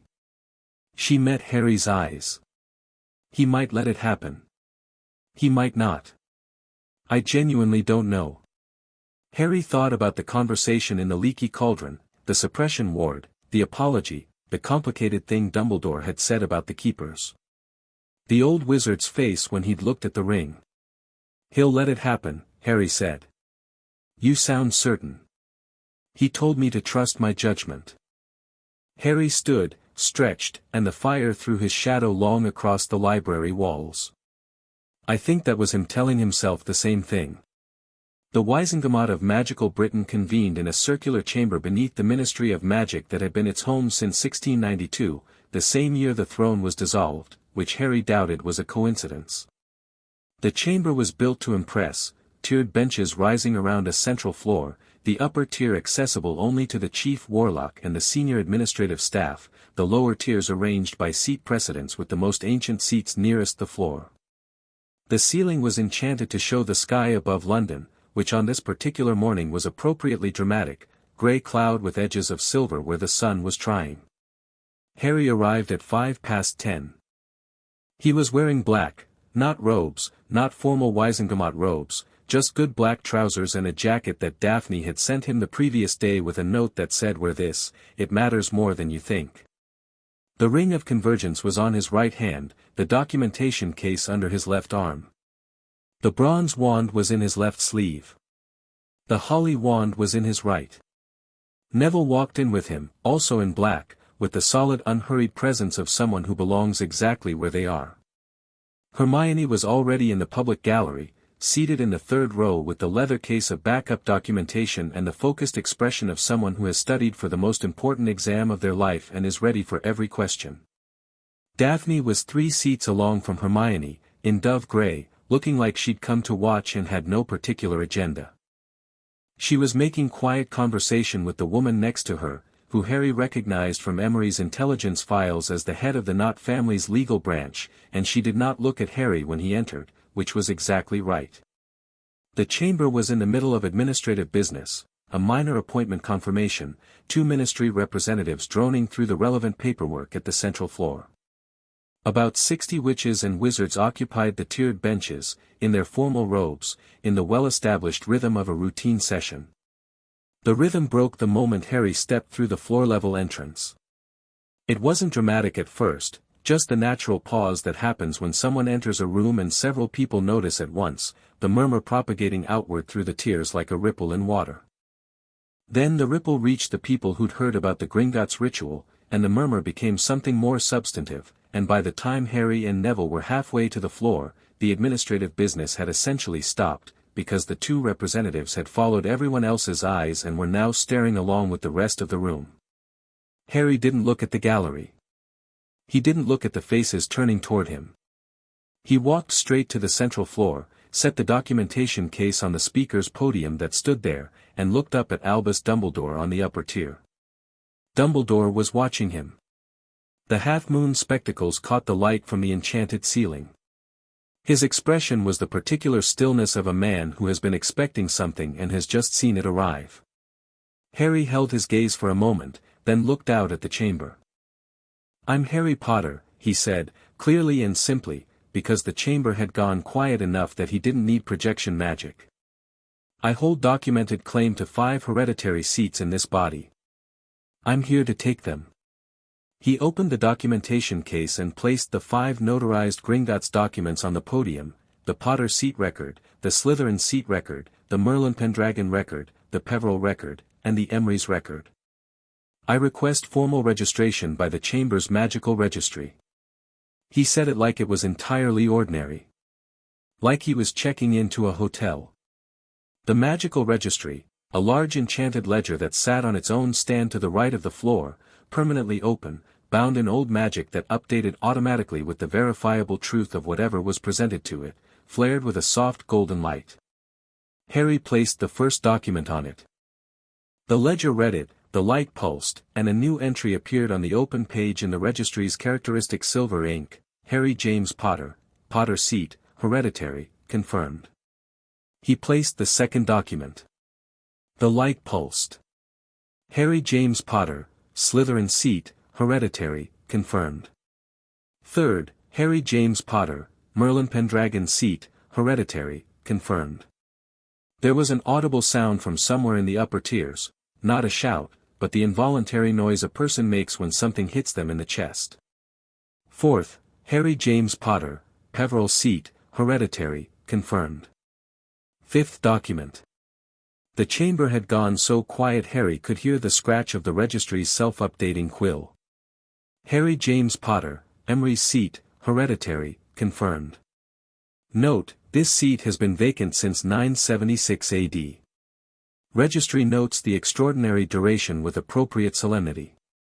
Even the registry, it turned out, had opinions.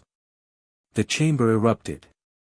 Not in chaos, exactly, the Wizengamot was too formal an institution for actual chaos, but the noise was substantial and the energy was electric, voices overlapping across the tiers in a dozen conversations that had broken out simultaneously. Harry heard his name 6 times in the first 10 seconds, in a variety of tones. He heard impossible twice and Merlin 4 times. He heard someone on the left say the Gringotts ritual was real with the specific inflection of someone who had bet against it. He stood at the podium, calm, and waited. Order. Dumbledore's voice wasn't loud but it carried, a skill developed over 50 years of managing rooms. The chamber settled into something approximating quiet. Dumbledore looked down at the registry from the upper tier, at the 5 confirmed entries in silver ink, and then at Harry. The registry has confirmed the claims, he said, with the formal precision of a presiding officer doing his job regardless of personal feelings about the content. Mr. Potter, you may take your seats. Harry picked up the documentation case. He and Neville moved to the lower tier, the most ancient section, where 5 seats had been sitting officially vacant, marked with small brass plates and the faint shimmer of preservation charms. Harry sat in the center seat. The preservation charm dissolved on contact, and the bench beneath him warmed slightly, the way the ring had warmed in Gringotts, and the ring of convergence pulsed once in recognition. He looked out at the chamber from the seat that Merlin had commissioned, that Slytherin had occupied, that the Peverell brothers had attended in turn, that had been waiting for him for nearly 1,000 years. Proceed, he said to Dumbledore. Lucius Malfoy was in the 3rd row of the right side tier, and he had been still as a statue since Harry entered the chamber, the stillness of a man who has been caught in a situation he did not entirely prepare for and is now running very fast behind an unmoving face. He was blond, silver-touched, in immaculate formal robes, with a face that had been sculpted by generations of aristocratic breeding into something that conveyed authority naturally, without effort, the way a well-made knife conveys sharpness without being drawn. He'd spent 30 years building his political position, the seats, the alliances, the favors, the carefully maintained deniability about his Death Eater activities during Voldemort's First War. He was intelligent enough to know a genuine threat and subtle enough, usually, to neutralize threats before they became visible. He hadn't moved fast enough on this one, and he knew it, and the stillness in his face was the stillness of a man absorbing that fact. The administrative business concluded. The first item of substantive business was opened by the floor in the standard form. Any member wishing to introduce legislation could address the chamber. Harry stood up.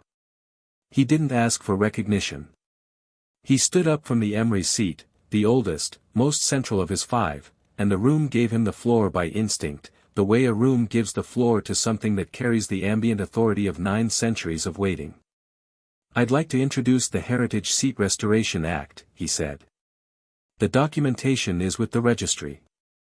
The substance is straightforward, 37 hereditary Wizengamot seats that have been administered by proxy appointment for extended periods, in violation of the foundational charter of 943 AD, are to be restored to their documented hereditary holders with immediate effect. He sat down. The chamber digested this. Then Lucius Malfoy stood up. The member raises a matter of considerable procedural complexity, he said, with the smooth, carrying voice of a man who knew parliamentary procedure the way a pianist knows a keyboard. Before the legislation can be formally introduced, the chamber must satisfy itself on 2 preliminary questions. First, the validity of the hereditary claims underlying the legislation, which requires independent verification beyond the Gringotts attestations. Second, the question of whether the foundational charter of 943 AD is, in fact, currently operative law, given its non-ratification by this body in the last century and a half. Several heads nodded in the tiers. Malfoy had spent whatever he'd been running behind his unmoving face in the last 20 minutes on those 2 objections, and they were, Harry acknowledged to himself, good ones. Prepared. Well framed. Designed to delay. On the first question, Harry said, standing again, the Gringotts attestations are the only verification mechanism recognized under Section 14 of the Wizarding Legal Standards Act, 1879, for inherited magical claims. The member is welcome to challenge that standard, but doing so would void approximately 60% of the current chamber's own seat legitimacy, since most hereditary confirmations in the last century used the same standard. A murmur. Several of the nodding heads had stopped nodding. On the second question, Harry continued, I'd ask the member to identify the specific legal instrument by which the foundational charter was suspended or superseded. Not voted down, superseded. The charter specifies, in Clause 19, that it can only be superseded by a unanimous accord of all magical families of Britain. No such accord is on record. The 1692 dissolution vote was a simple majority, which the charter explicitly does not recognize as sufficient. The charter is operative law. It has been operative law continuously since 943 AD. The member is welcome to argue otherwise, but he will need to produce the superseding instrument.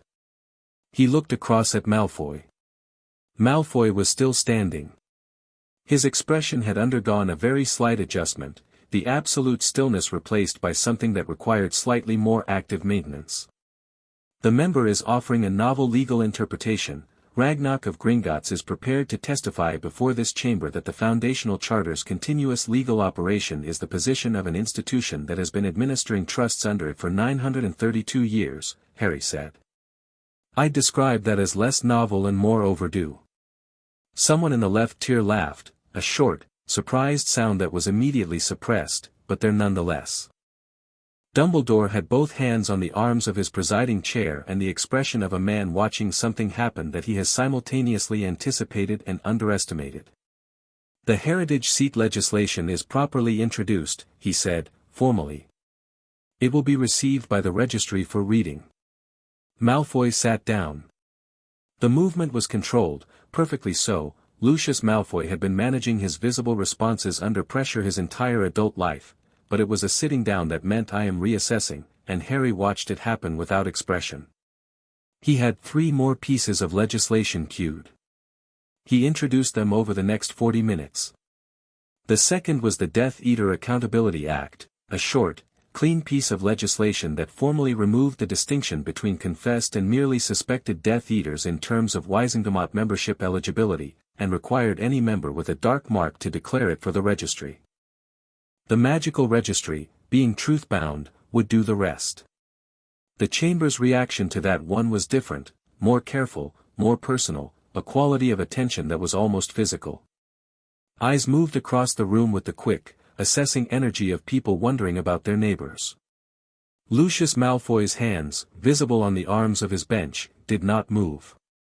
This legislation, he said, standing, constitutes an unprecedented intrusion into the private magical history of chamber members. It constitutes a basic standard of ethical governance, Harry said.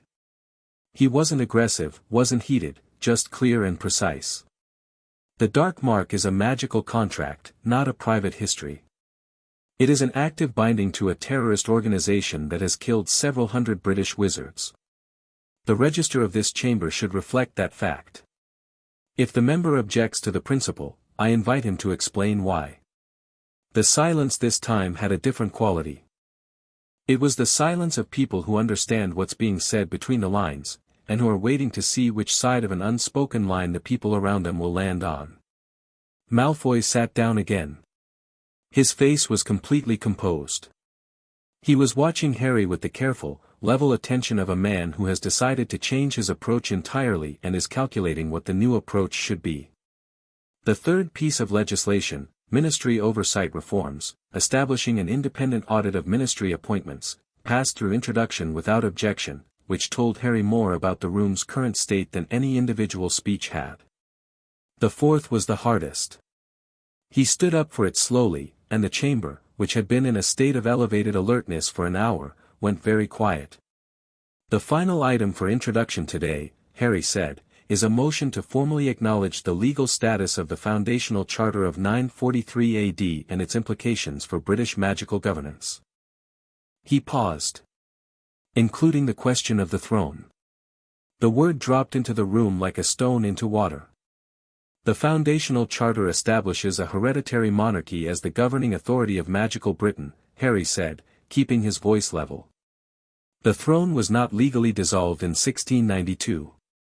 The claim to it has been continuously active. I hold that claim, as documented in the Gringotts records and verified by the registry of this chamber. He lifted his right hand, and the ring of convergence caught the light from the enchanted ceiling, throwing a small sharp gleam across the nearest bench. I am not, today, asking this chamber to install a king. I am asking it to acknowledge that the legal question is open. That is all. A simple acknowledgement of legal reality. He sat down. The chamber was very quiet. Then Dumbledore stood up from the presiding chair, the first time he'd stood during the session, which by parliamentary convention was significant, and looked out at the chamber with an expression that was both completely unreadable and, Harry suspected, had been prepared for. The motion, Dumbledore said, is formally received. He paused. I will note, for the chamber's record, that the Chief Warlock has reviewed the relevant historical and legal documentation and concurs that the question is open. Another pause. I will further note that it would be deeply ironic if the chamber that claims to govern by law found itself unable to acknowledge a legal reality simply because it was inconvenient. He looked at the registry, which was noting all of this in silver ink with the impartial industry of something that has been waiting for this moment. The session will recess for 1 hour.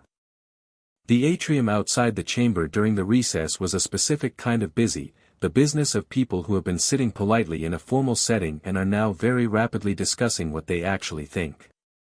Harry was in the middle of it within 30 seconds of leaving the chamber, because there were apparently 37 hereditary seat holders and their representatives who had been in the gallery and were now very interested in the Heritage Seat Restoration Act. Neville ran quiet interference, identifying who actually needed Harry's attention and who could be handled by a polite nod, with the social competence of someone raised to navigate exactly these kinds of rooms. Hermione materialized at Harry's elbow approximately 2 minutes in, opened her documentation case, and began producing supporting materials for specific conversations with the smooth efficiency of someone who has prepared for this exact situation and has color-coded tabs.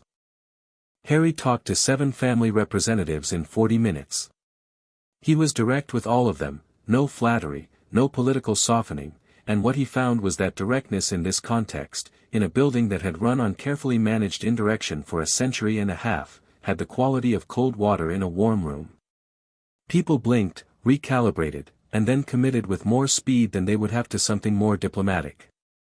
He was in conversation with Madame Hornby of the Hornby family, ancient line, 3 generations with a vacant seat, the kind of person who had resigned herself to never seeing its restoration, when he felt the approach from his left and recognized the magical signature before he saw the face. Lucius Malfoy. Mr. Potter.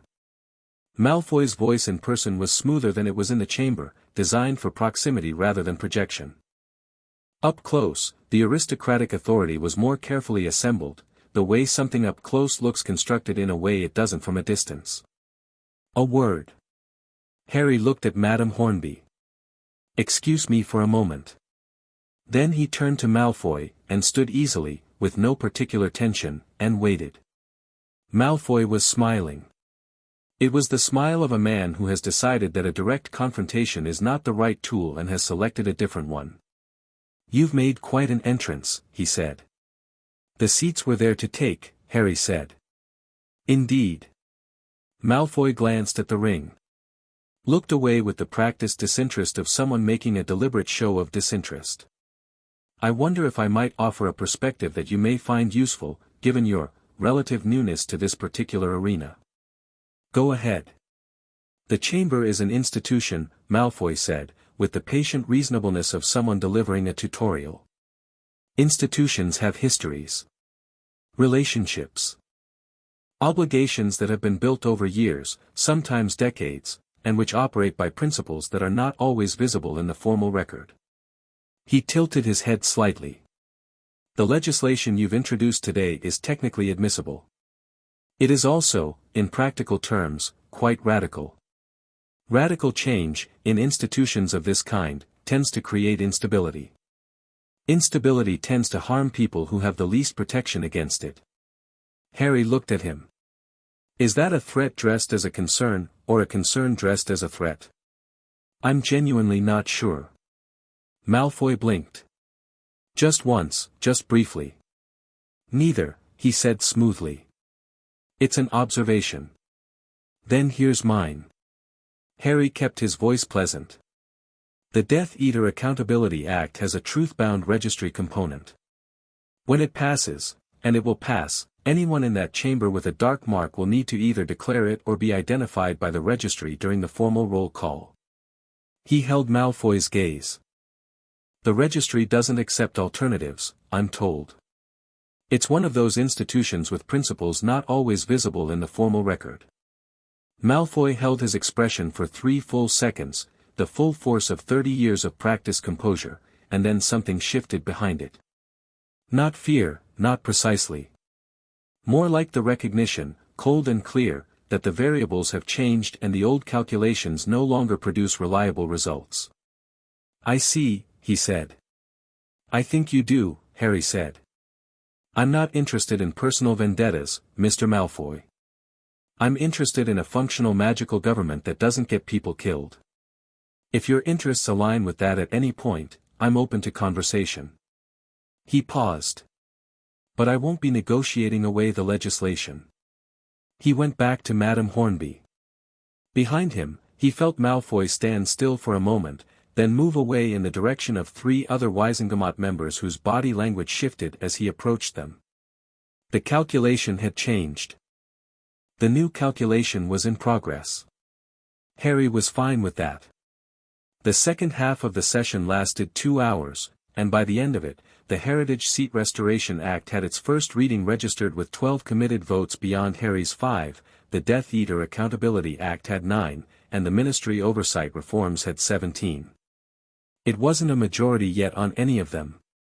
But first readings weren't about majorities, they were about establishing that the legislation existed, that it was going to come up for vote, and that the people who intended to vote for it were willing to be publicly identified as doing so. That public commitment was the pressure that moved the undecided, and both Harry and Daphne, who had been doing quiet, precise work in the gallery all morning, moving from conversation to conversation with the focused grace of someone playing a long game, knew it. The formal acknowledgement of the throne question's open legal status passed its first reading with Dumbledore's endorsement and the absence of a formal objection, because nobody who understood parliamentary procedure wanted to be on record formally arguing that reality was not real. Harry watched Lucius Malfoy during that vote. Malfoy did not object. He sat in his seat with the absolute composure of a man who has made a decision and is living with it, and his face gave nothing away. The session adjourned at 1 in the afternoon. Harry walked out of the chamber with Neville and met Hermione in the atrium, where she was already writing notes with the focused energy of someone processing a victory and simultaneously calculating the next problem. 14 more votes needed for the Heritage Act, she said, without looking up. 9 for the Death Eater Bill. The oversight reforms are closest, we could get those through in the second reading if, Hermione. She looked up. It went well, he said. She looked at him for a moment, then at Neville, and then back at Harry, and the focused energy shifted briefly into something warmer and less organized. Yes, she said. It went very well. You're allowed to say that first. I was getting to it. Neville was grinning. I counted 3 separate moments where Malfoy's eye actually twitched.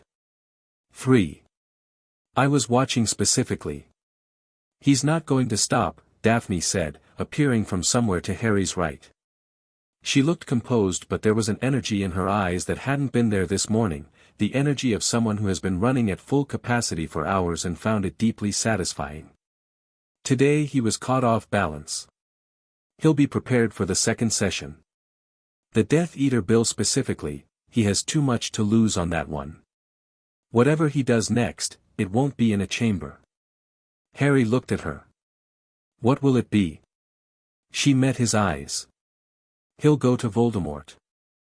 The atrium was full of people, post-session conversations running in every direction, the noise of the institution resuming its normal rhythms.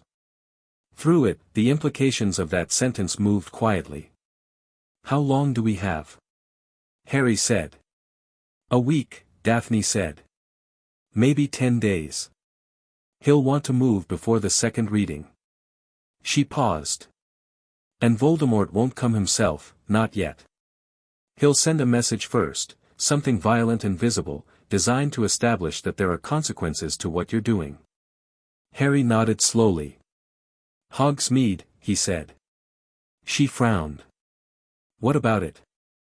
If I'm Voldemort and I want a high-visibility statement, something visible, something with clear symbolism, I pick the closest thing to Hogwarts. The place most associated with my opposition." He looked at the ceiling of the atrium, which showed the same grey London sky as the chamber below. "It's also where my allies will be most concentrated over the next 2 weeks. So we prepare for it," Neville said. His voice had shifted, the grin was gone, and what was underneath was something steadier and more serious than most people had ever seen from him. "We know it's coming. We prepare." Harry looked at Neville, really looked at him, at the person who had come from a boy who'd been told he wasn't enough for so long he'd nearly believed it, and who was standing here in the Ministry atrium talking about preparing for a Death Eater assault with the calm practicality of someone who has found their footing and isn't moving from it. "Yeah," Harry said. "We prepare."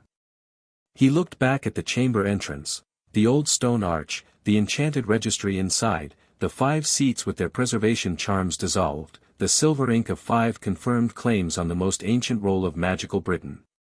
Outside, somewhere above them, London went about its afternoon. And in the architecture of magical governance, something that hadn't moved in a century and a half had just shifted by several degrees, not yet the avalanche, but the first deep crack in the face of the mountain, the kind that doesn't go back.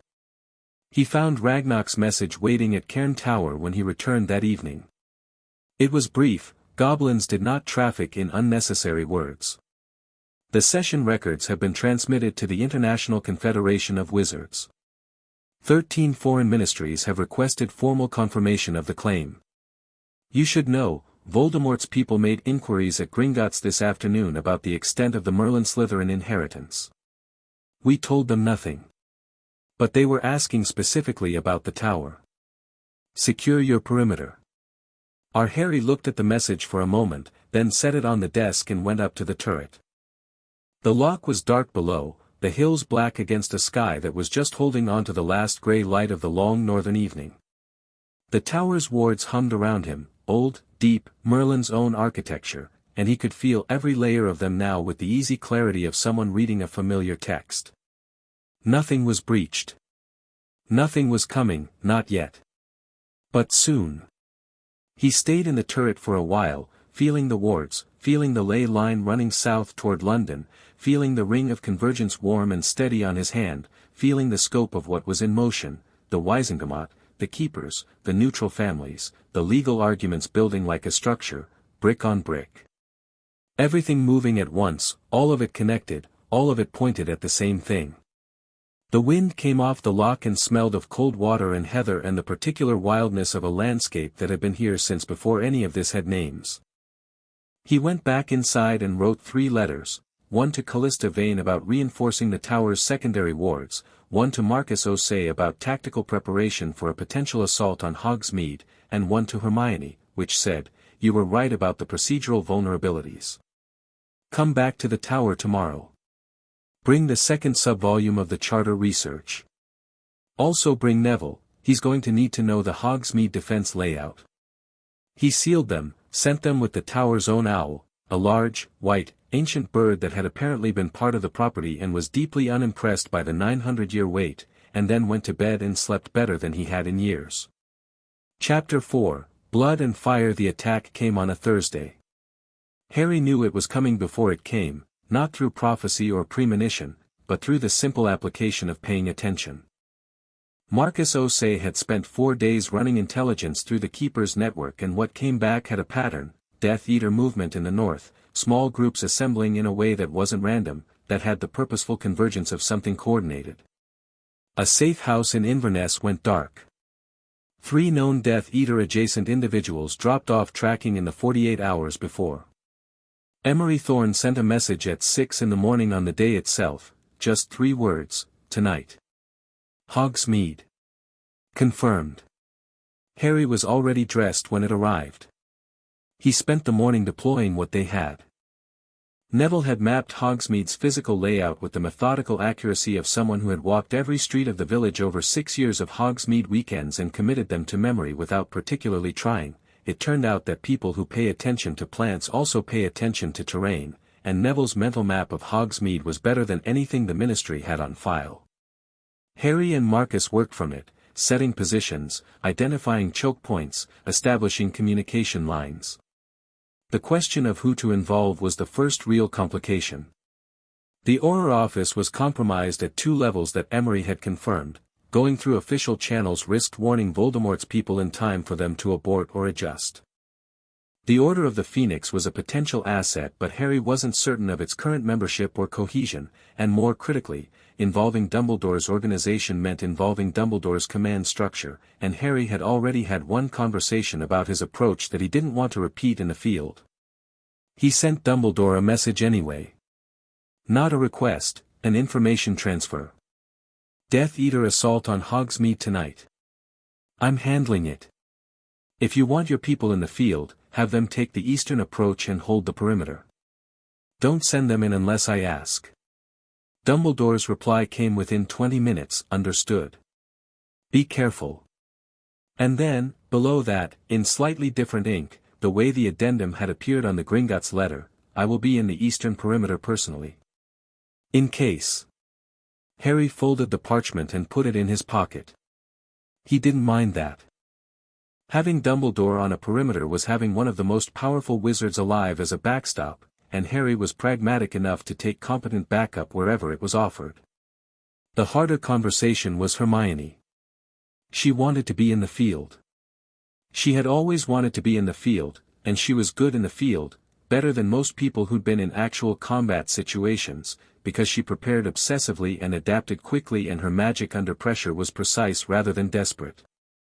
Harry knew all of this. He also knew that what was coming tonight was a different order of thing than anything they'd faced before, because it was the first time Voldemort was responding to Harry directly, which meant it would be Voldemort's best people, with Voldemort's full intent, and the margin for error was going to be thin. He told her all of this. He was honest about it rather than protective, because she deserved honesty and would have seen through protection immediately. I'm not asking you to stay back because I don't think you can handle it, he said. I'm asking you to hold the tower because if this goes wrong, if something happens to me and Neville and Marcus, someone needs to be here with the documentation, with the legal case, with everything we've built. You're the only one who can do that. Not because you can't fight. Because you're the only one who understands all of it well enough to carry it forward. Hermione was quiet for a moment. That's a very good argument, she said. I know. I still don't like it. I know that too. She looked at him with the expression she reserved for moments when she was angry at something that wasn't his fault and was choosing to be rational about it instead. Then she pulled him into a hug, fierce, brief, the Hermione version, which communicated everything through compression, and let go. Come back, she said. That's the plan. They arrived in Hogsmeade at 8 in the evening, as the summer sky was doing its long northern fade from blue to grey. Harry, Neville, Marcus, Callista, and Emery Thorne, the full active keeper complement, plus Neville, who had made it clear that suggesting he stay at the tower was not a conversation Harry should try to have. Daphne was there too, which Harry had not arranged but also had not tried to prevent, because Daphne had shown up at the tower 2 hours before departure in dark practical robes with her wand in her hand and the expression of someone who had thought this through and made a decision and wasn't interested in a counter-argument. You don't have to, Harry had started. These are my people too, she'd said. The families I've been working with for 18 months. If Death Eaters hit Hogsmeade tonight, some of their children are in the village. She'd met his eyes. I'm coming. He'd nodded and that had been that. Hogsmeade in the evening was quiet, summer, no students, the permanent residents going about their business with the unhurried ease of a community that hasn't yet understood what's coming. Harry spread his group through the village with the minimum of visible movement, using the positions Neville had mapped, Callista and Emery at the northern approach, where the road from Inverness ran, Marcus at the Three Broomsticks, which was the most central and substantial building and the most likely civilian convergence point if people needed shelter. Daphne moving through the residential streets with the casual purpose of someone taking an evening walk, her function being early warning. Along the western approach, Harry and Neville took the High Street. It wasn't a random choice. The High Street was Hogsmeade's spine, longest sight lines, most buildings with upper-floor positions, and the direct approach to Hogwarts gates. If Voldemort's people wanted a high-visibility strike, they'd use it. They waited. The sky went from grey to dark. The village lampposts lit themselves with soft amber light. A couple came out of a pub, laughing about something, and walked arm in arm down the street and turned a corner, their voices fading. Then, nothing, and then not nothing. Harry felt it before he heard it, a disturbance in the ambient magic, something like the feeling before a storm but worse, the pressure of dark magic being deployed at scale. It came from the north, as expected, and it came fast. "They're here," he said. Neville had his wand up before the sentence was finished. The first Death Eaters apparat into the north end of the High Street simultaneously, 6 of them, masked and robed, arriving with the coordinated crack of a practiced assault. They began casting immediately, the way the best trained ones did, without the theatrical moment that lesser practitioners used. A building on the left took a blasting hex and its upper floor crumbled. Glass blew out of 3 windows across the street. An orange fire curse hit the road surface and left a burning groove in the cobblestones. Harry moved. He didn't draw his wand. He raised his left hand, Merlin's wand in his left sleeve, dropping into his grip, and caught the first incoming curse on a shield that he'd constructed that morning in the tower, layered and reinforced in the architectural style Slytherin's grimoire had taught him. The curse hit the shield and detonated outward rather than through, dissipating into nothing. The 6 Death Eaters had been expecting resistance, but not this. 3 of them adjusted in real time, good training, he noted, and split their targeting. 2 of the 6 focused on Neville.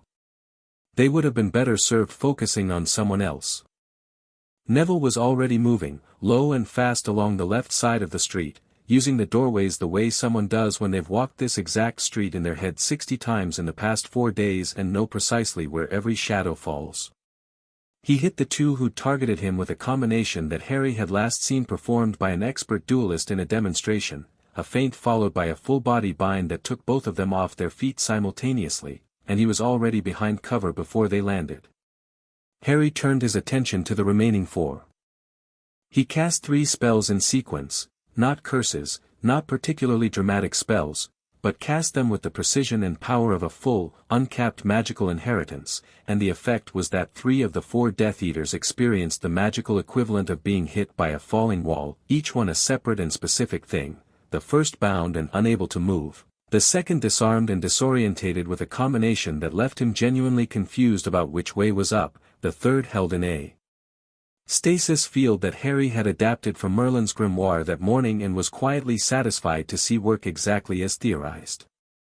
The fourth was fast, very fast, with a chameleon charm that made them half visible, darting down a side alley. Harry sent a tracking spell after them without particularly hurrying about it. It would resolve shortly. 8 more Death Eaters arrived at the southern end of the High Street.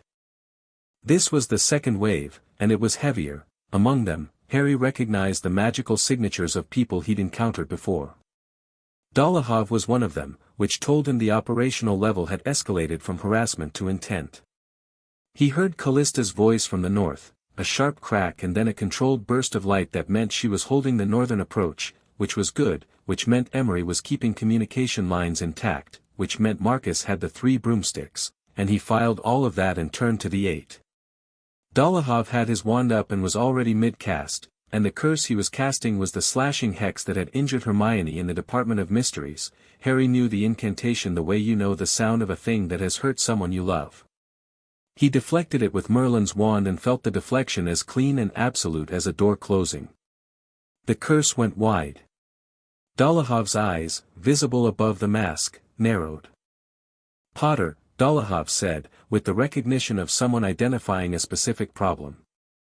"Yes," Harry said, and summoned Dolahov's wand with his right hand while simultaneously pressing 3 of the other 7 back with an expanding shield that moved like a wave. Wandless, Dolahov was still dangerous, experienced enough to fall back to physical and environmental magic, but Harry wasn't giving him room to work. He bound him with the same full-body bind Neville had used and moved on, because the remaining 6 were his immediate problem. The next 4 minutes were the hardest. Not because Harry was outmatched, he wasn't, and became less outmatched with each passing moment as he understood in real time how his magic at full capacity translated to actual combat, but because he was working a city street and there were civilians who had heard the explosions and were now making exactly the bad decisions civilians make under fire, opening windows, opening doors. One man in a nightshirt who appeared at the end of the high street and froze with the expression of someone who has deeply miscalculated the situation. "Go inside." Neville shouted at the man, from somewhere to Harry's left, while simultaneously incapacitating someone twice his size with a spell that Harry hadn't seen before and that seemed to involve the man's robes turning comprehensively against him. The man in the nightshirt went inside. Harry put up a wide shield that covered the civilian storefronts on both sides of the high street, a maintained shield, held at distance, which should have been technically very difficult and which he managed with the focused ease of someone doing something they've been capable of their whole life and have only just been allowed to try.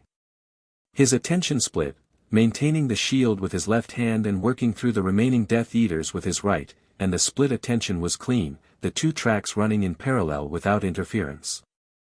He thought, briefly and almost affectionately, 11%. 6 of the 8 from the second wave were down. The other 2 had retreated to the roof of the Honeydukes building and were coordinating. He could hear their voices, casting in tandem, trying a different approach. He went up after them. Not by stairs. He apparat to the roof in a single, silent step, arriving behind them, and the brief expressions they showed before he disarmed both of them simultaneously said something about how effectively he'd just violated their expectations. He looked out from the Honeydukes roof across Hogsmeade. The northern end of the village was lit with Callista's combat magic, clean blue-white bursts, controlled and methodical. The residential streets to the west were quiet, which meant Daphne had either handled the western approach or it hadn't materialized. The 3 broomsticks showed a warm, consistent light, which meant Marcus had the civilians safe. Neville appeared at the far end of the high street, standing in the road, wand in hand, looking at the bodies of 8 incapacitated Death Eaters with the calm, assessing expression of someone who has just finished a job and is checking the quality of the work. "Clear." Harry called down. "High Street's clear." Neville looked up. "You." "Roof's clear." Harry surveyed the scene below him, feeling the ambient magic, the residue of dark curses, the structural damage to 2 buildings, the wide shield still holding over the storefronts. He began walking it back, carefully, letting the shield dissolve in sections. "How many in total?" 14 down here. Callista signals 5 more at the north end. Harry did the arithmetic. The intelligence had estimated 30-odd for the assault. 19 accounted for. Which meant, he felt it before he heard it. The pressure of something far larger arriving, not the small group deployment of an assault squad but the concentrated presence of a single source of enormous dark magic descending on Hogsmeade with the deliberate weight of a statement.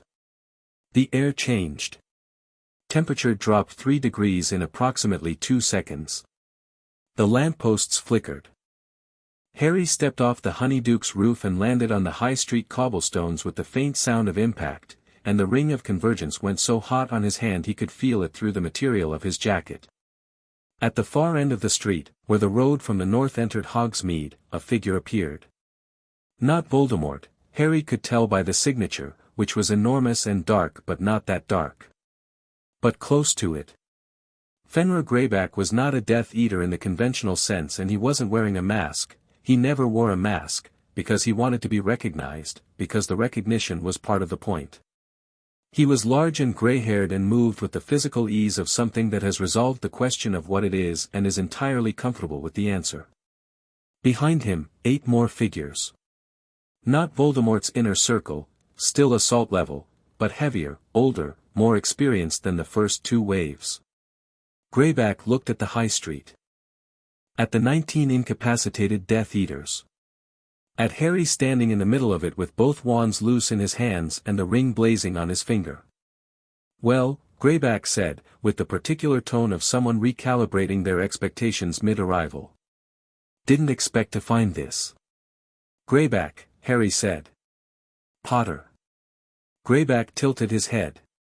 You've been busy. I'm going to ask you once to take your people and leave.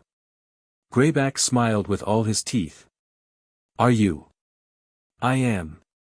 Harry kept his voice level.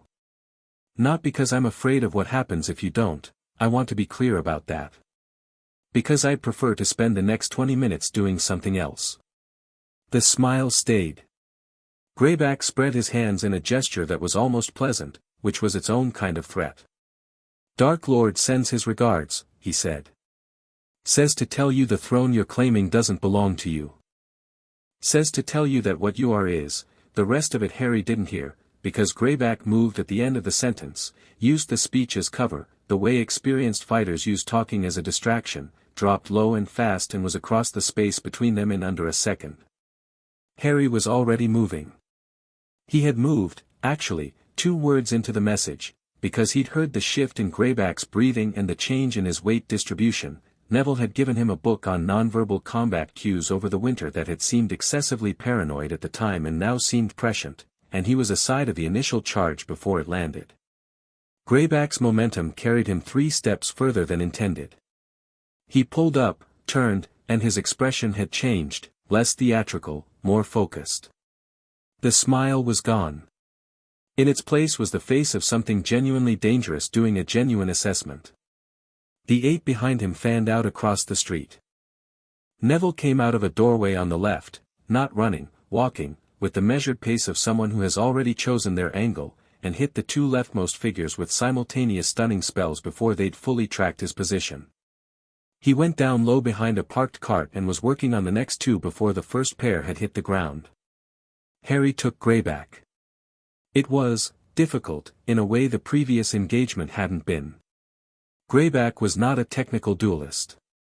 He used dark magic the way he used his hands, instinctively, violently, without the patterned approach that made an opponent's moves readable. He combined magic and physical threat in a way that forced Harry to maintain awareness of both simultaneously, which meant splitting his attention in a different way than before. Harry split it cleanly. A bone-crushing curse deflected and returned as a binding charm. A physical charge redirected with a force push that Harry had adapted from Merlin's text and hadn't field-tested until this exact moment, which was the kind of spontaneous improvisation that either worked perfectly or got you hurt, and it worked perfectly, Greyback hitting the cobblestones with an impact that would have leveled most people. Greyback got up. Harry hit him with something he'd spent an entire day at the tower working on, a compounded stasis and bind derived from the architectural magic in Slytherin's grimoire, layered in the way you layer a physical structure, each component load-bearing.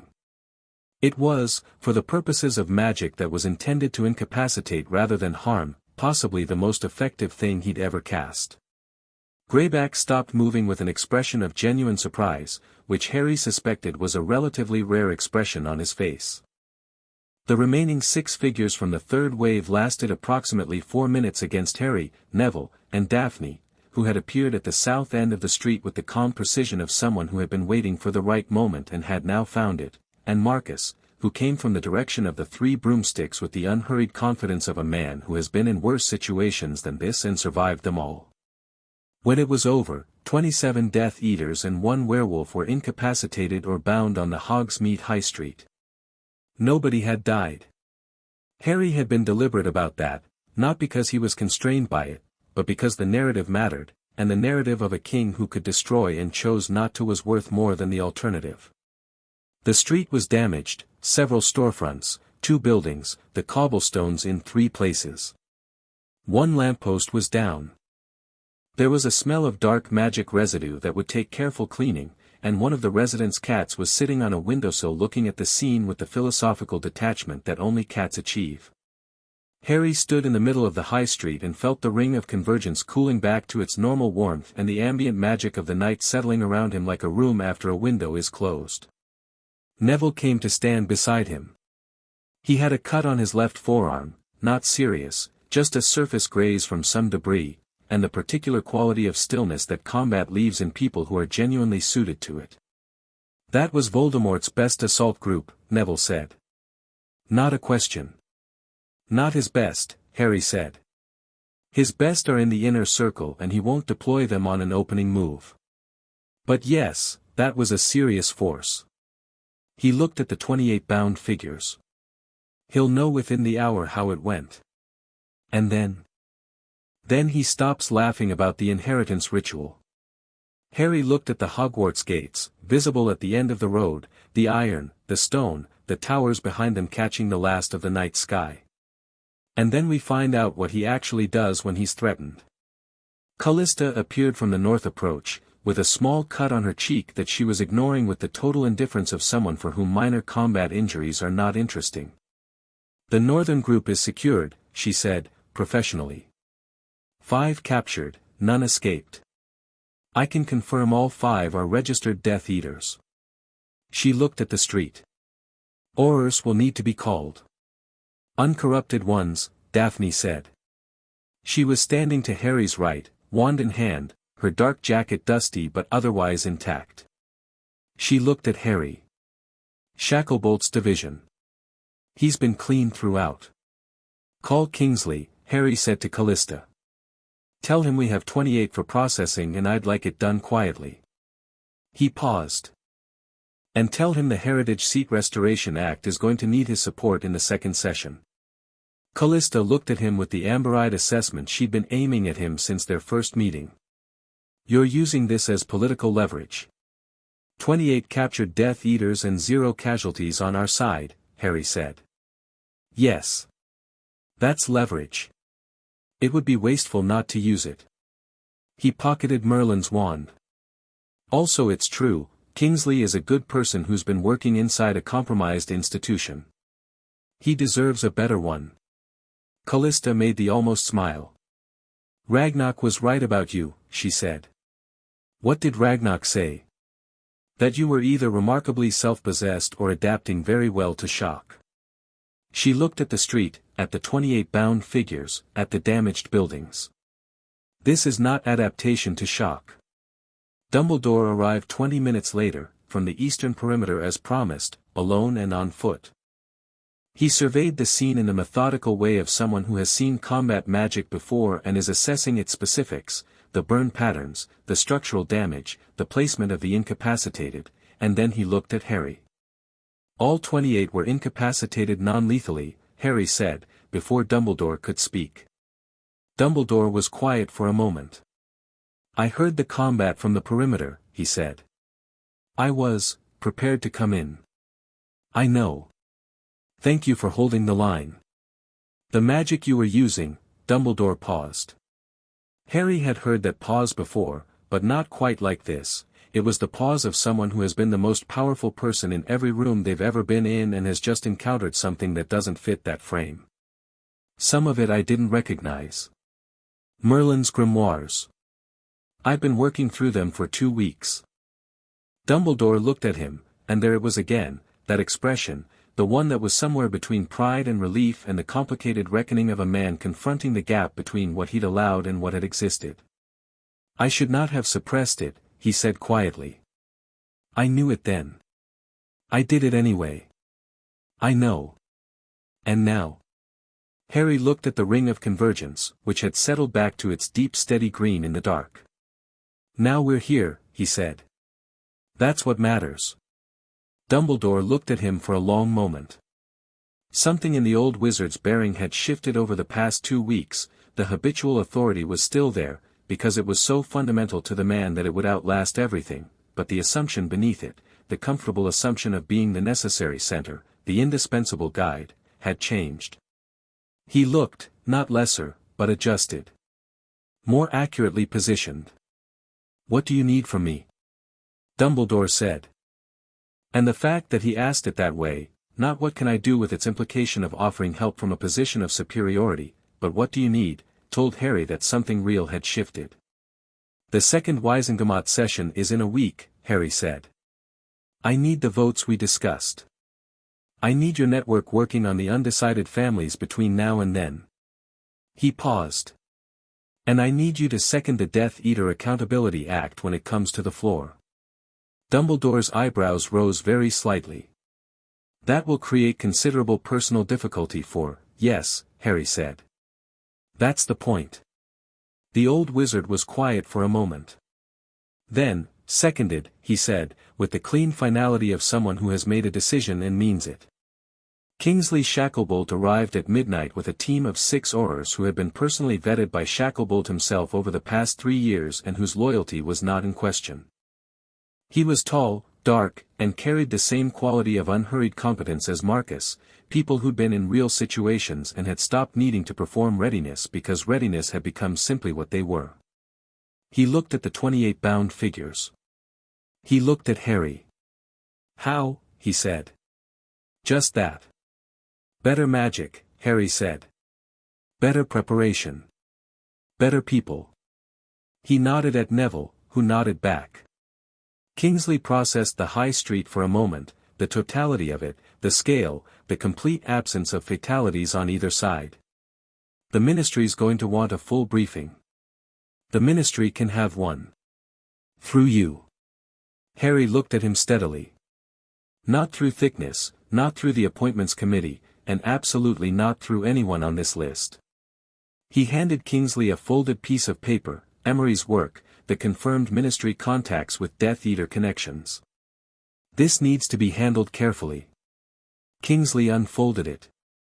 "Read it." His expression didn't change visibly, but something behind his eyes did, the quick, contained movement of someone confirming something they'd suspected. "I see. You'll want to brief the Minister directly. Tonight if possible. The Minister and I have a meeting scheduled for tomorrow morning. He stopped. Looked at Harry with the assessment of a senior Auror trying to place something that doesn't quite fit his working model of the situation. "How old are you?" 17. "Right." Kingsley folded the paper. "I'll brief the Minister tonight." He paused. "The Heritage Seat Restoration Act. I've been watching its progress. I know. My grandmother's family held a seat." He said it carefully, with the care of something personal that has been untouched for a long time. "The Shacklebolt seat. Hereditary, pre-1692. It's on the list of 37. Harry looked at him. "Yes." Kingsley nodded once, with the economy of someone making a commitment in a language that doesn't waste words. Then he turned to his team and started processing the scene. They got back to Cairn Tower at 2 in the morning. Hermione met them at the door with the particular energy of someone who has been waiting with information she needs to deliver and has been restraining herself for 3 hours. She had a piece of parchment in her hand and the expression of someone who has found the thread that changes everything. "Sit down," she said. They sat down. "While you were in Hogsmeade," she said, "I've been going through the secondary documents from the Gringotts archive. The ones I hadn't fully read yet." She put the parchment on the table. "There's a clause in the compact, the Merlin-Slytherin compact from 963 AD, that neither Ragnok nor I had flagged because it's in archaic Latin, not archaic English, and I missed the transition in the notation style." She looked at Harry. "The compact has a direct instrument clause." Harry looked at the parchment. The Latin was dense and archaic, but readable with effort. "What does that mean in practice?" "It means the compact itself is an active magical instrument, not just a historical document." Specifically, Hermione pointed to the relevant passage, "It means that in the event of a direct magical challenge to the heir's claim by a claimant of Slytherin blood who has refused the compact's terms, the compact itself provides for a resolution mechanism." She looked up at him. "A direct magical challenge. Duel of claim." And Harry, the compact specifies the terms of that challenge, and they're in the heir's favor by design, because Merlin wrote them. The room was quiet. Voldemort, Neville said slowly. He carries partial Slytherin blood. Enough to constitute a challenger of record under the compact's terms. If he challenges the claim directly, he activates a mechanism that Merlin designed 1,000 years ago specifically to resolve this exact situation, Harry said. Hermione nodded. In a duel of claim, under the compact's terms, both parties draw on their full magical inheritance. No interference, no proxies. The compact's own magic arbitrates. She paused. But here's the thing, Voldemort doesn't know about the compact. He doesn't know about the mechanism. He thinks he's coming to destroy a rival. He doesn't know he's walking into a courtroom. Harry looked at the parchment for a long moment. Then he looked at Daphne, who was sitting across the table with her arms folded and an expression that was working through the implications. At Neville, who had that steady look. At Callista, who had closed her eyes and was very still in the way of someone receiving information they have been waiting a long time for. Can we provoke it? He said to Hermione. The direct challenge. Can we create conditions that make Voldemort come to me rather than sending intermediaries?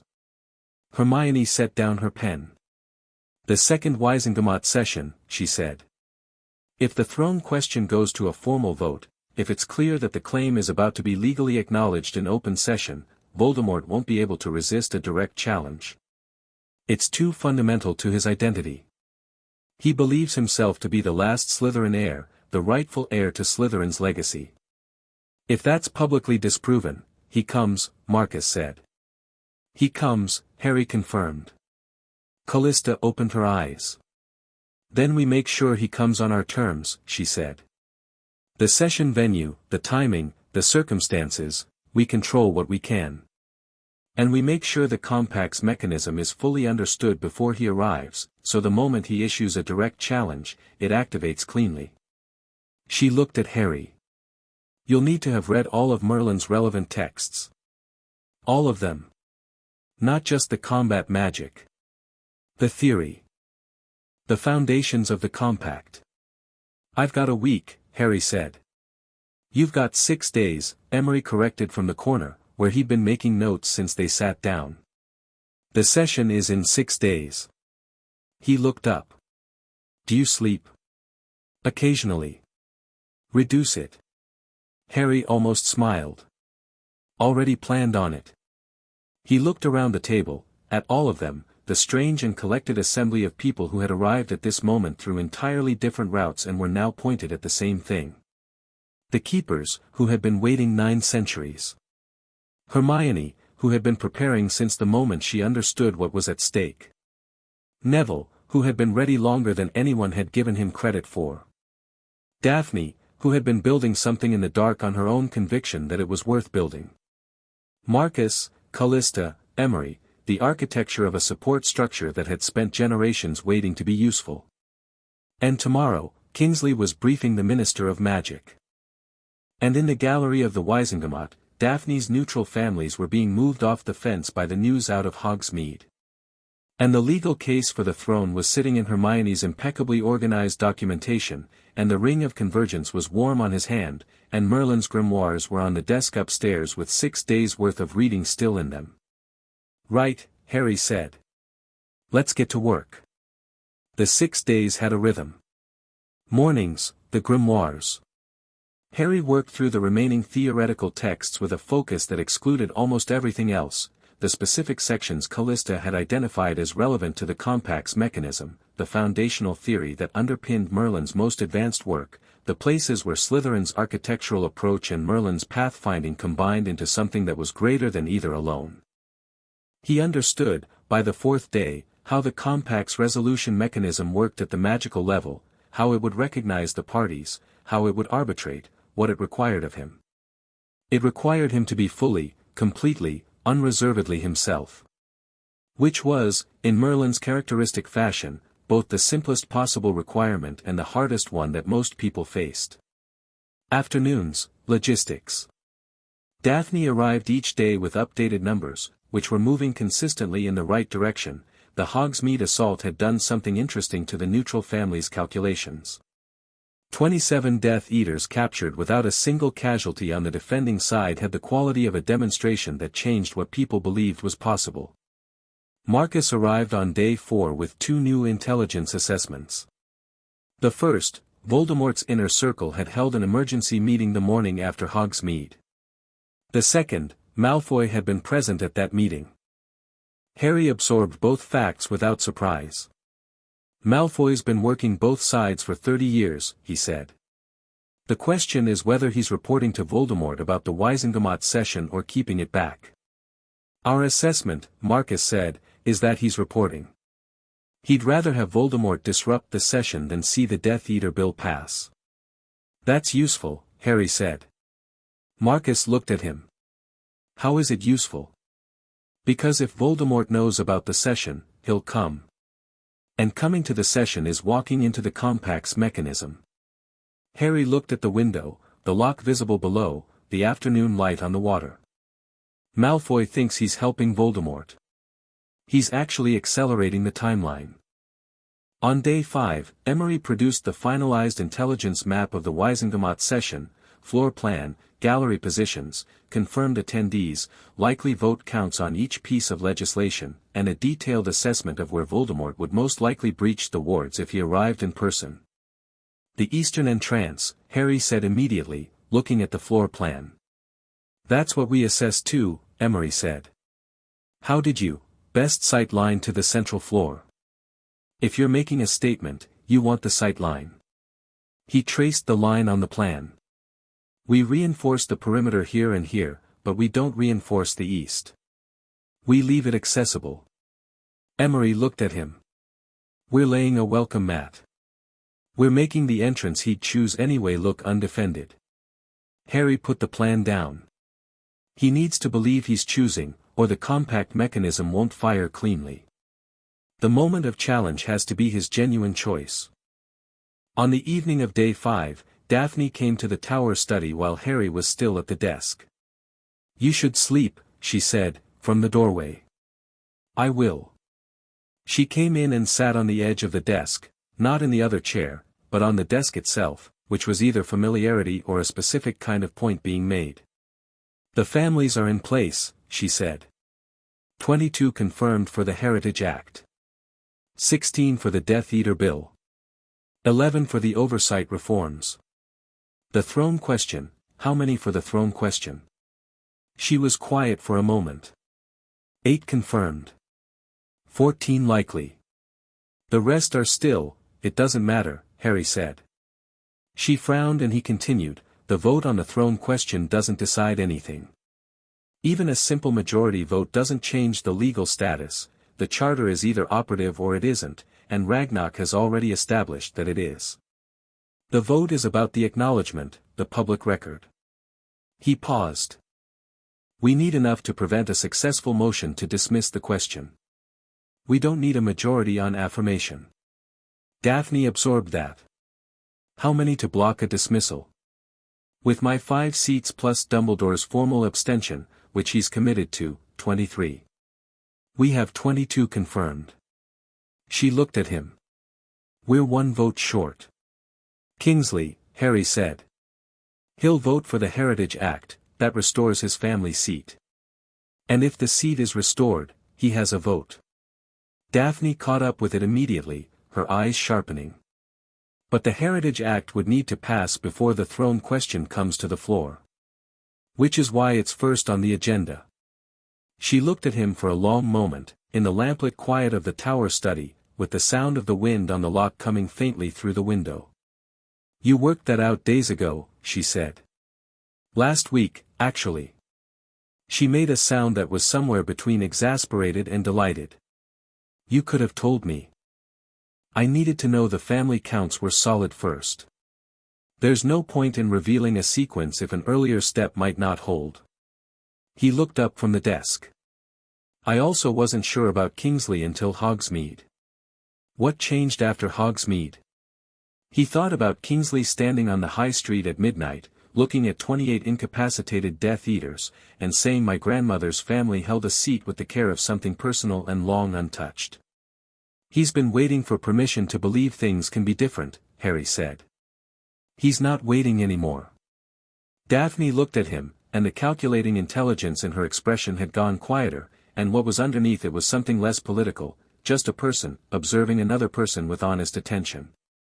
Are you afraid? She said. Not about the vote, not about Voldemort, just the open question. Harry considered it genuinely. The ring was warm. The magic in him sat where it always sat, enormous and patient, like deep water that has learned to be still. Downstairs, he could hear Hermione moving in the library and the distant sound of Neville on the slope with his plants. No, he said. And it was true, which was its own kind of answer. Daphne nodded.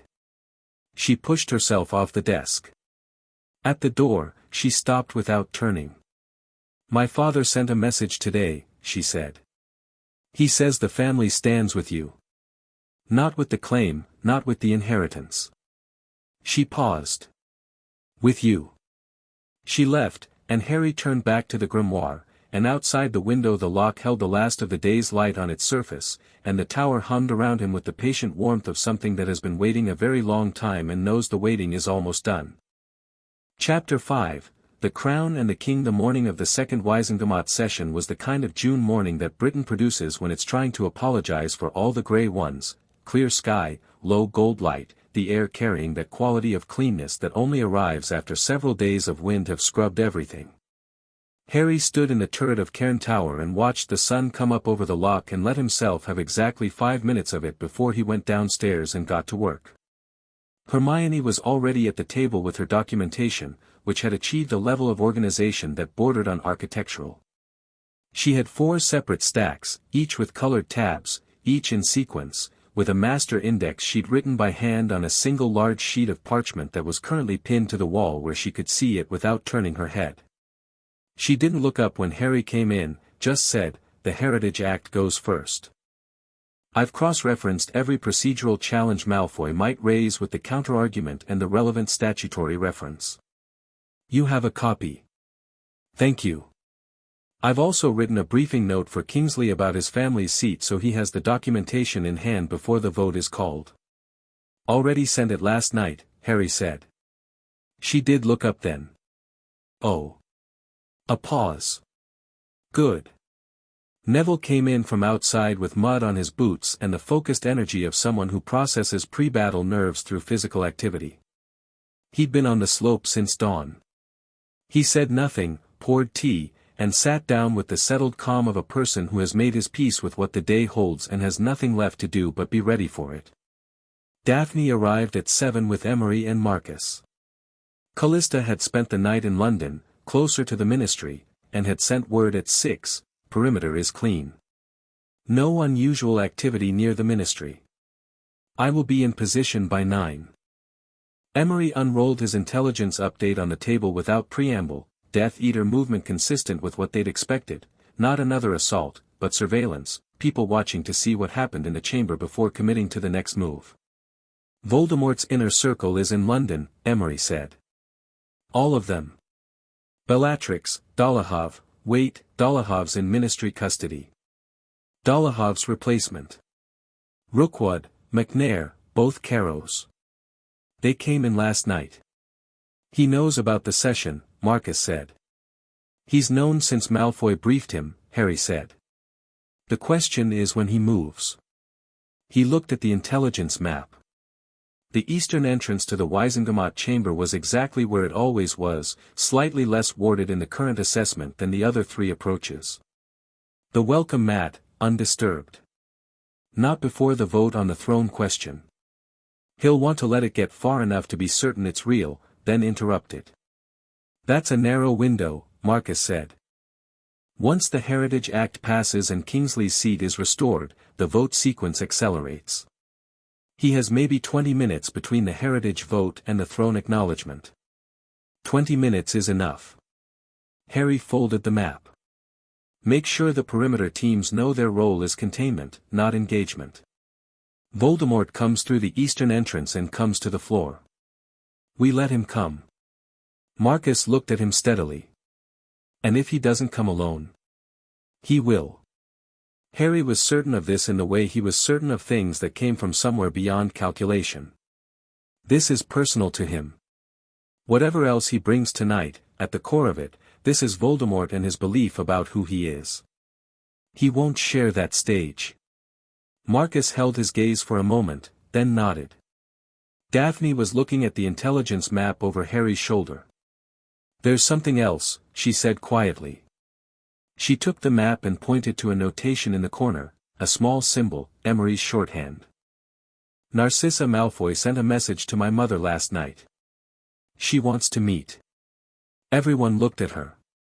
Not Lucius, she clarified. Narcissa. Alone. Harry thought about that. Narcissa Malfoy was not a simple quantity. She was not her husband and she was not her sister. She occupied a specific position in the Death Eater orbit that was primarily defined by the protection of her son, and her son was currently, where, exactly? Where's Draco, he said.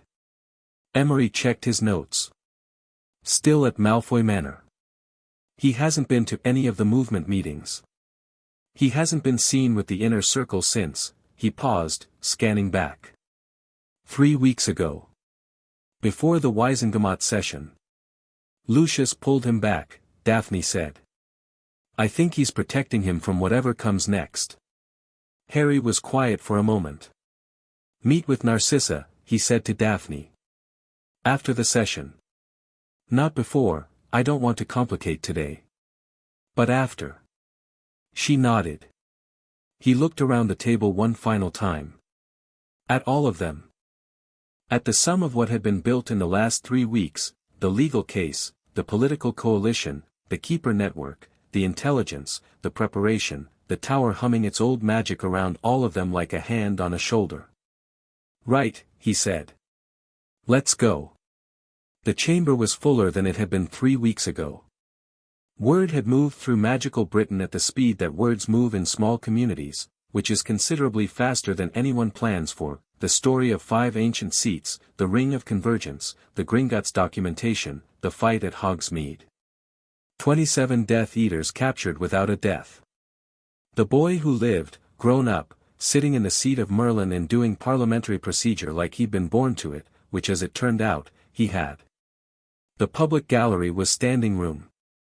Harry noticed it as he entered, the press of people in the upper tiers, the weight of observation, the cameras from the Daily Prophet and 2 international publications whose correspondents had apparently arrived in London in the past week specifically for this. He noted it and set it aside, because the gallery was not his concern today. His concern was the floor.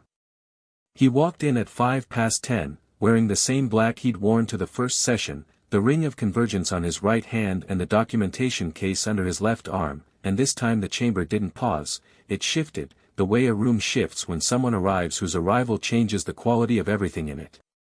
He went to his seat. The Emery seat, the oldest of the 5, warm under his hand as he touched the back of it. Neville sat beside him. Kingsley Shacklebolt sat 3 seats down on the left tier, his family seat, which had been formally restored by ministerial order at 8 o'clock that morning after Harry's documentation had been presented to the minister directly by Kingsley himself, in the meeting that had been scheduled for tomorrow and had been moved up because some things don't wait. Kingsley caught Harry's eye across the chamber and gave a single nod. Dumbledore in the presiding chair. The half-moon spectacles, the blue robes, the expression of a man who has arranged himself around a difficult day and is prepared to do his job. Lucius Malfoy in his seat. Composed, immaculate, hands still on the arms of his bench, the stillness of a man who has made his calculation and is now waiting to see which parts of it hold. The session opened. Administrative business. 2 routine confirmations. A brief procedural matter that Dumbledore handled in 4 minutes and moved on from without ceremony. And then, the first reading votes. The Heritage Seat Restoration Act came to the floor. Harry had given no floor speech this time. He'd considered it and decided against it. The first session had established the arguments, and repeating them would dilute the sharpness that had made them effective. He simply stood when the floor was opened and said, "The member calls the Heritage Seat Restoration Act to vote." Malfoy stood immediately. He had a procedural objection, the need for an extended review period for claims of this magnitude. Harry let him finish, then said, "The registry has been reviewing claims for 3 weeks, which is the standard review period under Section 9 of the Hereditary Claims Act. The member is welcome to review that act at his leisure, though I note it's available in the chamber library." He sat down. 2 other members raised subsidiary objections.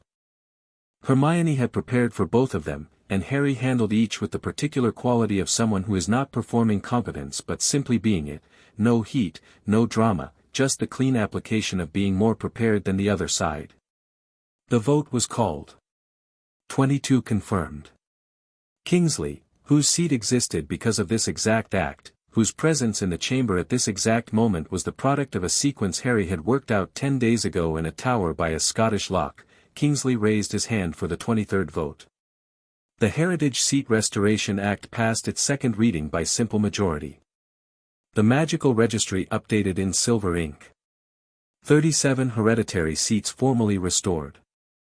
The effect on the chamber's composition was immediate and visible. Malfoy's block, which had been built on proxy appointments occupying those 37 seats, lost approximately half its coherent voting strength in the time it took the ink to dry. Several members who had been firmly in Malfoy's orbit were now representing restored hereditary seats that had very different interests than the Malfoy network had been prosecuting on their behalf for years.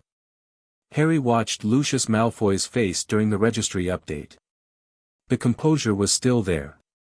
It was extraordinary, genuinely. A 30-year career in political management had made Malfoy's face an almost perfect instrument of concealment. But the hands on the bench arms had tightened fractionally, and the particular quality of the stillness had changed from preparation to containment. The Death Eater Accountability Act came to the floor. Dumbledore formally seconded it, as he'd committed to doing. The chamber received this with the charged attention of people watching something significant happen in real time. Dumbledore's secondment meant that the presiding authority of the chamber was publicly aligned with the legislation, which in procedural terms made blocking it substantially harder. Malfoy stood. He had a speech prepared. Harry could tell by the quality of it, the structure, the way it moved through its argument with the smoothness of something rehearsed. He raised constitutional concerns, individual rights concerns, precedent concerns. He was good at it. He had been doing this for 30 years. Harry waited until he finished. "The dark mark," Harry said, standing, "is not a tattoo. It is not a private matter. It is a magical binding to an active dark wizard who has killed, by conservative ministry estimate, 214 British citizens. It is, under the Magical Contracts Act of 1823, a registered magical obligation. The registry of this chamber already tracks registered magical obligations for conflict of interest purposes. The Death Eater Accountability Act simply adds one specific obligation to that existing framework." He paused. "If the member has concerns about this legislation that don't relate to his own left forearm, I'm happy to hear them." The chamber went very still. Lucius Malfoy stood with the absolute control of a man who has been hit with something he cannot respond to without confirming it. The silence lasted 4 seconds, which in a room this size and this charged is a long time. He sat down. The vote was called. The act passed by the largest margin of the 3, because the restored hereditary seats voted almost uniformly for it, and because some of the previously undecided members had been making their calculations since Hogsmeade and had arrived at the same answer, which was that a government that couldn't hold its own members accountable for serving a dark wizard was not a government worth defending. Harry did not look at Malfoy after the vote. He looked at the registry, where the Death Eater Accountability Act was being inscribed in silver, and felt something clean and solid settle into place, not satisfaction, exactly, but the particular feeling of a structural element bearing weight properly. The ministry oversight reforms passed with minimal opposition and the procedural ease of legislation that everyone in the room privately knew was necessary and had simply been waiting for someone to introduce. And then the last item. The chamber will now consider the motion, Dumbledore said, with the formal precision of a presiding officer in a chamber that has become very quiet, to formally acknowledge the legal status of the Foundational Charter of 943 AD and its implications for British magical governance, including the question of the throne. Harry stood. He didn't have a prepared speech for this one either. He had thought about it for 3 weeks and then deliberately not written anything down, because the things that needed to be said here were not the kind that came out better for being scripted. The Foundational Charter is operative law, he said. That's been established. The throne claim is legally active. That's documented and registered. He looked out at the chamber, at the faces turned toward him, at the full gallery above, at the weight of historical observation. I want to say something about what that means, and what I intend to do with it. The chamber was quiet. I am not standing here to tell you I'm going to be your king, he said. I'm standing here to tell you that the throne exists because the Foundational Charter says the magical people of Britain deserve governance that is accountable to them rather than to wealth, or to family connections, or to whoever frightens the most people most effectively. He paused. The throne in the Charter is not an autocracy. It's a check. A structural check on exactly the kind of thing we've watched happen for a century and a half, institutions captured by private interests, seats bought and sold, laws passed to protect the powerful. The throne exists to answer to the Charter, which answers to the magical people of Britain. He looked at the restored hereditary seats. At Kingsley. At the gallery. The legislation we passed today is the beginning of building something that deserves to exist, he said. The throne question is part of that. Not because I'm important. Because the legal architecture that Merlin built 1,000 years ago is important, and we've been ignoring it, and ignoring good architecture doesn't make it go away, it just means you end up living in rooms that don't hold weight properly. He lifted his right hand. The ring of convergence caught the enchanted ceiling light and threw its small, sharp gleam across the chamber. The claim is real, he said simply. I'm asking this chamber to acknowledge that reality. What we build on top of it, we'll decide together. He sat down. The motion was formally put. And the eastern entrance to the chamber blew open. The wards didn't scream, they broke, which was worse, the silent catastrophic failure of something that had been designed to last and had encountered something it was not designed for.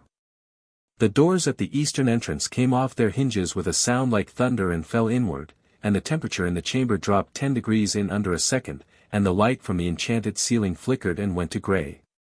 Tom Riddle walked into the Wisengamot chamber. He came alone, as Harry had known he would. He was in black robes that moved with the unhurried authority of someone who has never needed to hurry because everything has always moved around him.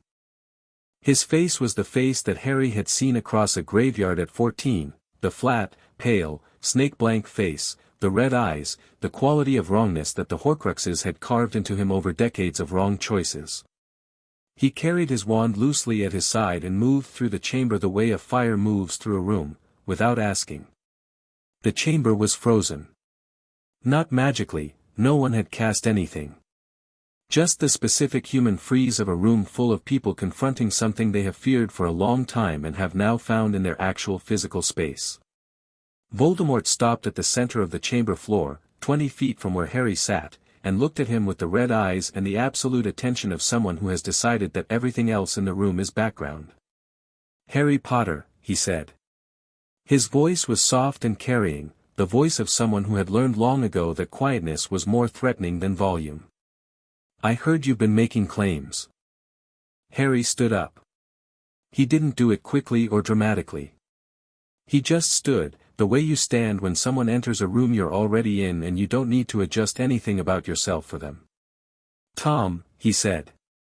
Something moved in Voldemort's expression at the name, not quite anger, not quite anything identifiable, but the involuntary flash of someone struck in a specific place.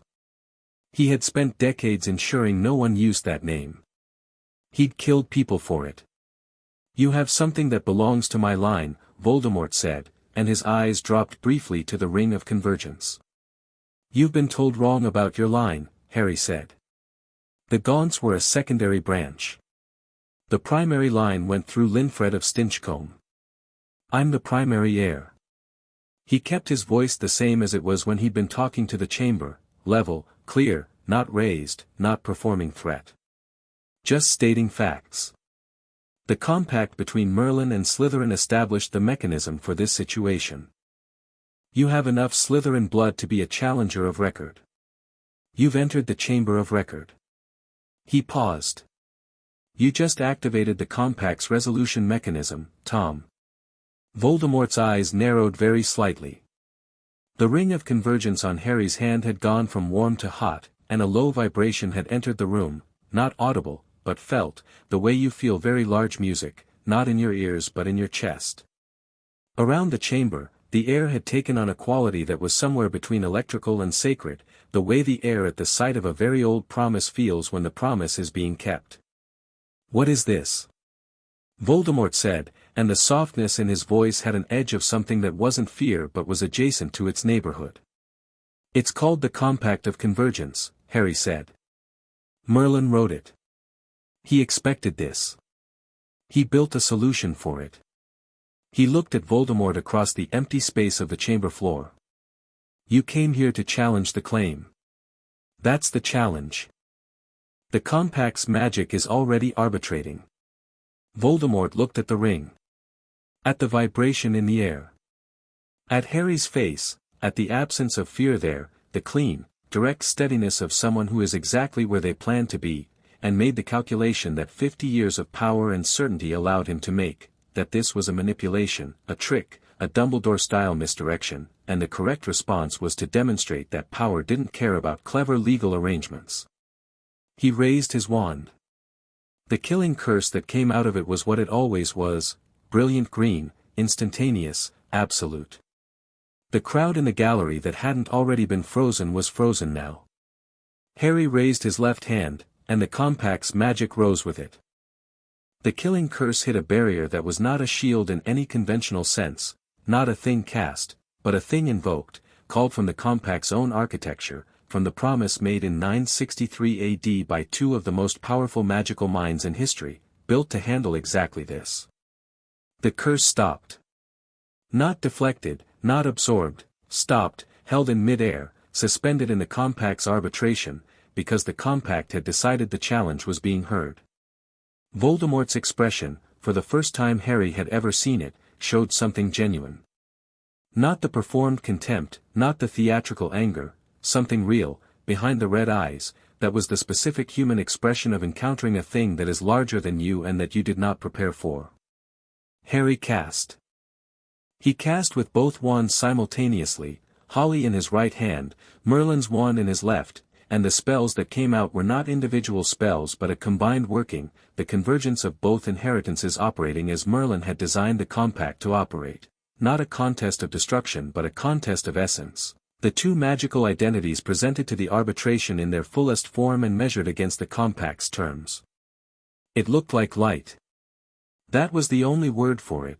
The spell work that poured from both wands was light in every color at once, and it moved toward Voldemort not as a weapon but as a wave, and where it touched his magic it didn't overpower it, it measured it, the way you measure something against a standard that has been waiting to be applied. Voldemort responded with everything. He was not, and had never been, a small force. The decades of dark magic, the Horcrux work, the accumulated malevolence of a man who had chosen wrong at every available junction and had become very powerful in the choosing. He threw it all into the contest with the desperate fury of someone who has just understood that the ground under them is not the ground they thought it was. The compact received it. Measured it. Measured both sides. The arbitration lasted 43 seconds.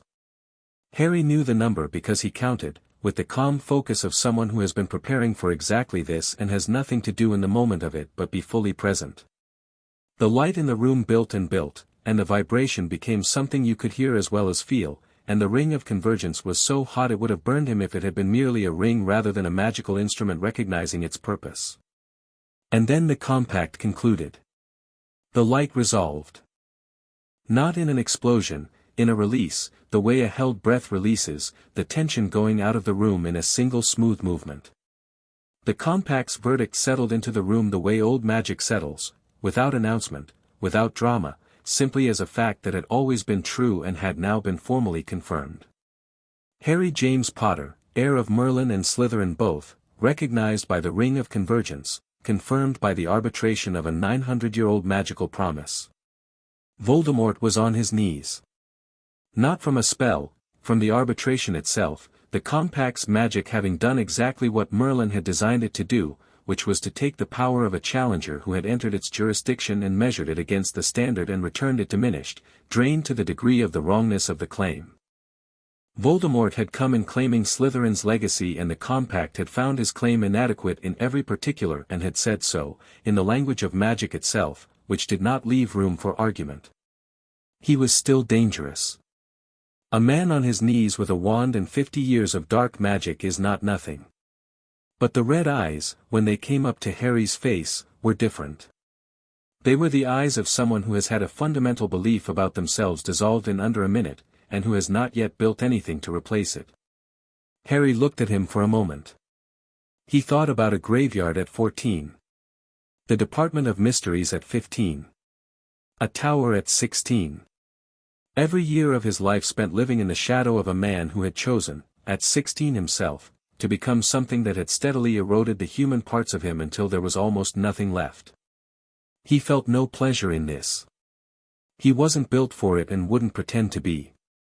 But he felt the clear, clean certainty of something finished, of a cycle ending at its correct terminus, the way a story ends when it's told the way it was meant to be told. "It's over, Tom," he said. "Not because I beat you.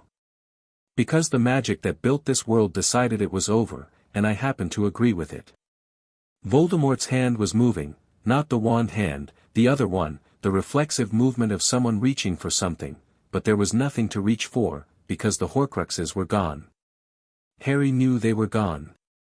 The compact's arbitration had resolved the claim against a whole soul and had treated Voldemort's fractured one accordingly, and in the resolution, the fragments had been called home to account. Voldemort looked at Harry Potter for 3 more seconds with the red eyes that were becoming, as Harry watched, less red, the magic that had made them so, the dark transformations, receding the way a tide recedes when the force that was driving it withdraws. Then Tom Riddle, who had been Lord Voldemort for 50 years and had been afraid of death for longer than that, made the only choice left to him, and closed his eyes. When he opened them, the red was gone. What was left was something older and more tired and more human than anyone in the room had expected to see, and it lasted 3 seconds, and then it was over. The body of Tom Riddle settled to the floor of the Wizengamot chamber quietly, without theatrical effect, and the temperature in the room began to rise back to normal, and the enchanted ceiling recovered its blue, and the magical lights came back on. The chamber was absolutely silent. Harry stood on the central floor with both wands in his hands and the ring of convergence cooling slowly from its arbitration heat, and he looked at the stillness around him, at 60 faces in the chamber and 200 in the gallery, all holding the same collective breath, and he thought about what came next. Not the throne. Not the politics.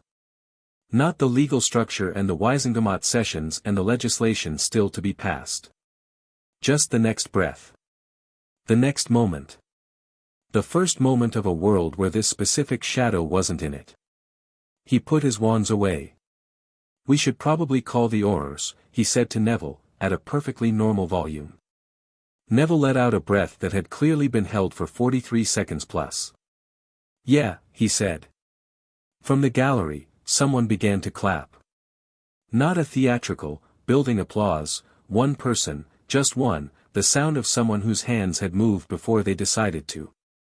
Then a second. Then it spread, and it spread, and it had the quality of something that comes from the chest rather than the head, real and ungoverned and entirely human. Harry looked at the floor. The ring was warm again, settled, steady, the same warmth it had had since Gringotts, the warmth of recognition and rightness. He turned it on his finger once.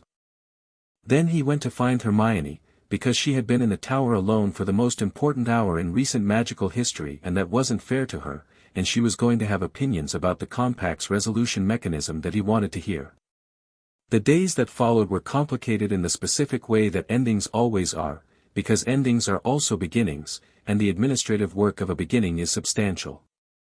The ministry announced a full security review within 24 hours, led by Kingsley, who moved with the particular energy of a man who has been waiting for permission to do his actual job and has finally received it. 31 Death Eaters in ministry positions were suspended pending investigation. 6 resigned before the investigations reached them.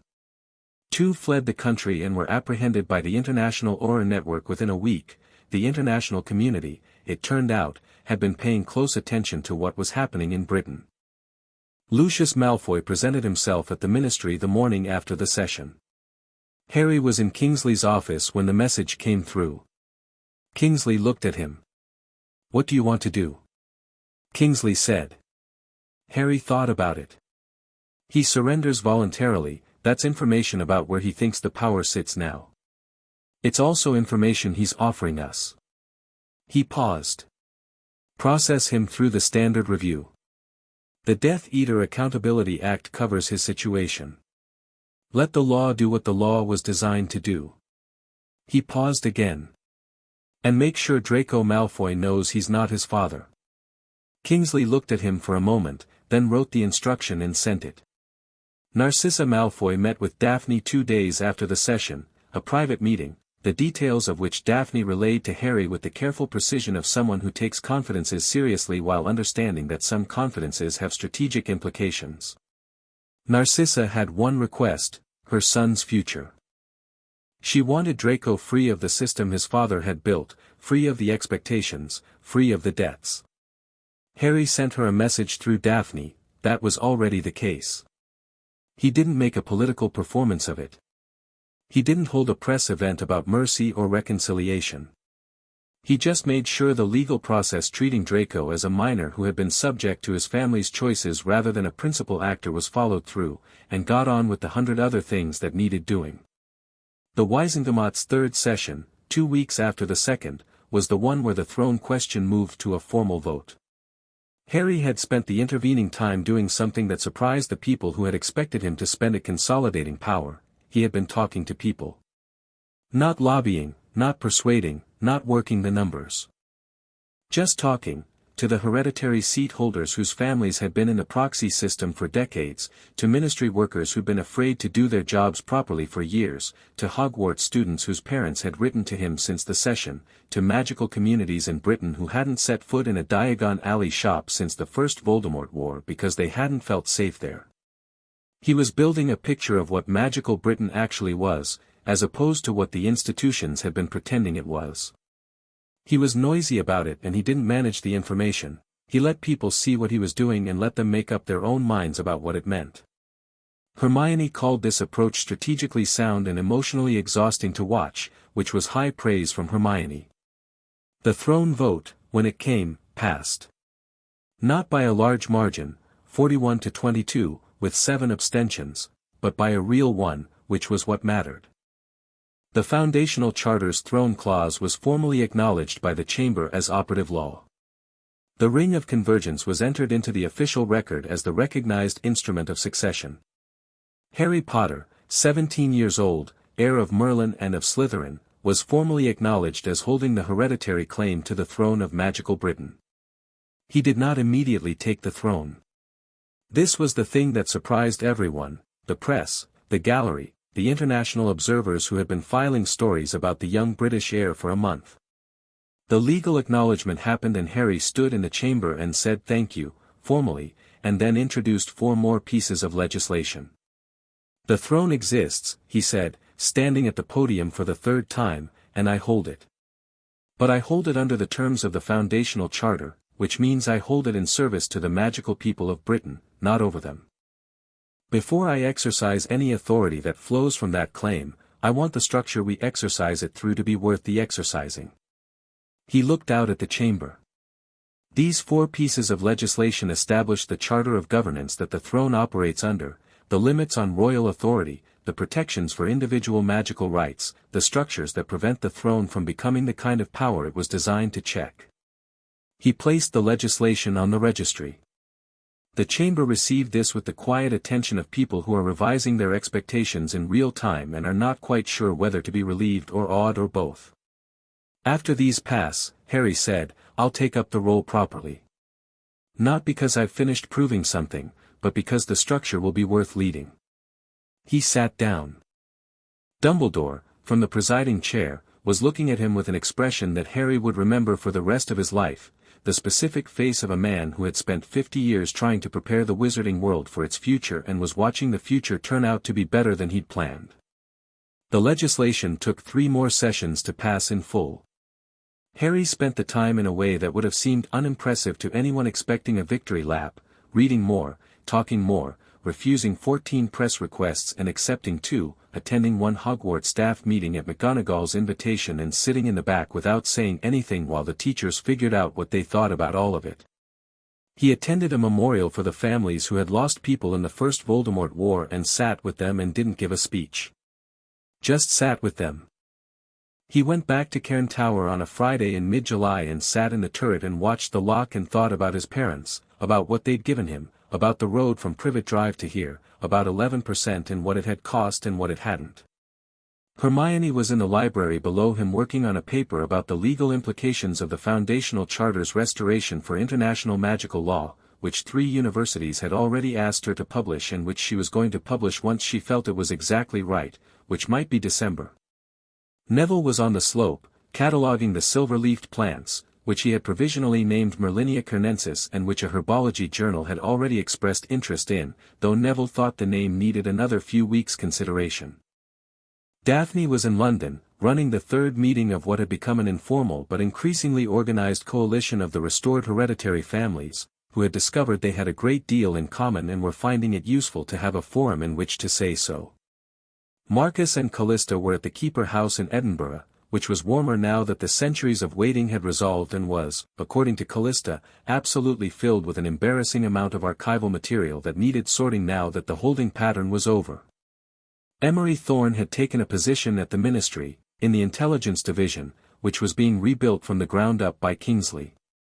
Harry had heard through Daphne that Emery was, characteristically, already 17 moves ahead of everyone else in the building and was finding this both useful and slightly boring.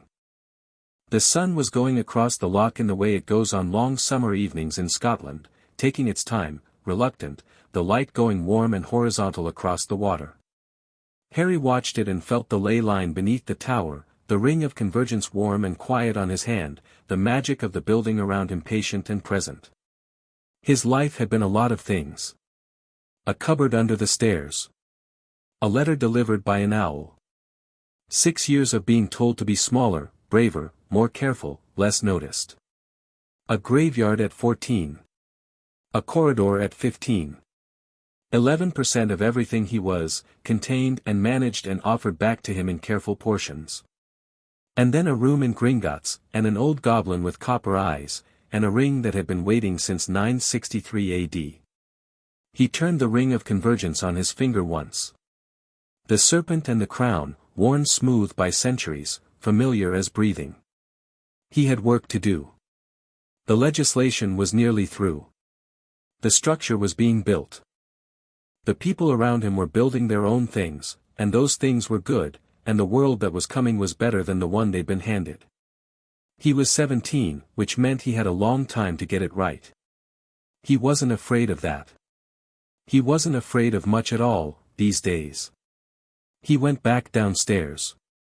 The formal ceremony, if it could be called that, and Harry had made sure it couldn't really, took place in the Wisengamot chamber on the 1st of August, on a morning that was overcast and smelled of rain. He hadn't wanted pageantry.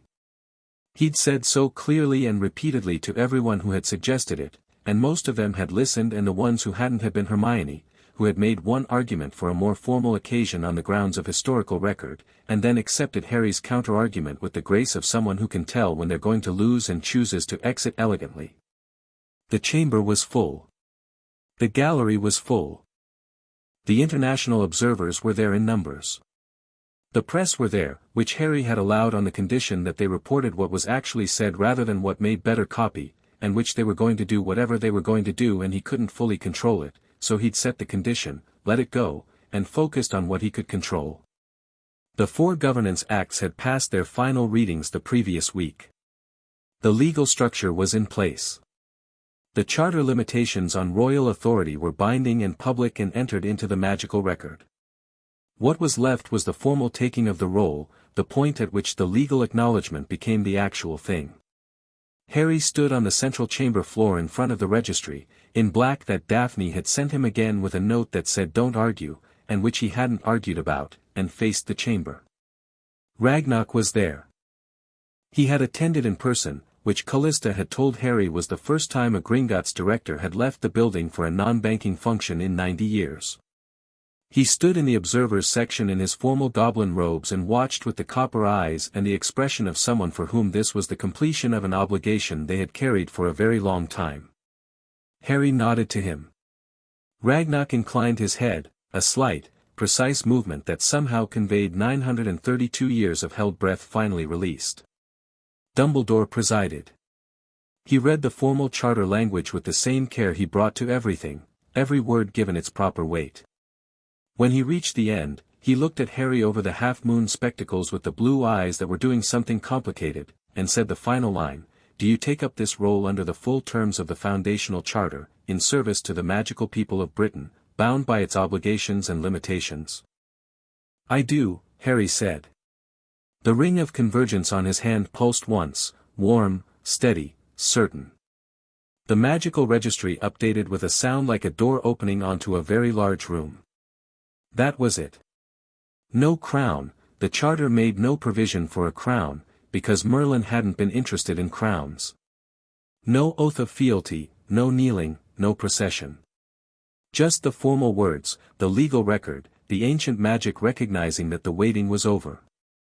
Harry looked out at the chamber. At Neville, who was grinning the slow genuine grin. At Hermione, who was writing something in her notebook with the focused energy of someone archiving a historical moment, and who looked up at him and stopped writing, just for a moment, and gave him the specific smile she reserved for moments she was finding extraordinary and was choosing to feel rather than document. At Daphne, who was standing in the right tier and watching him with the steady gray eyes and an expression that was, for once, entirely unguarded, something open and human and quietly proud, the face of someone who built something in the dark and watched it become real.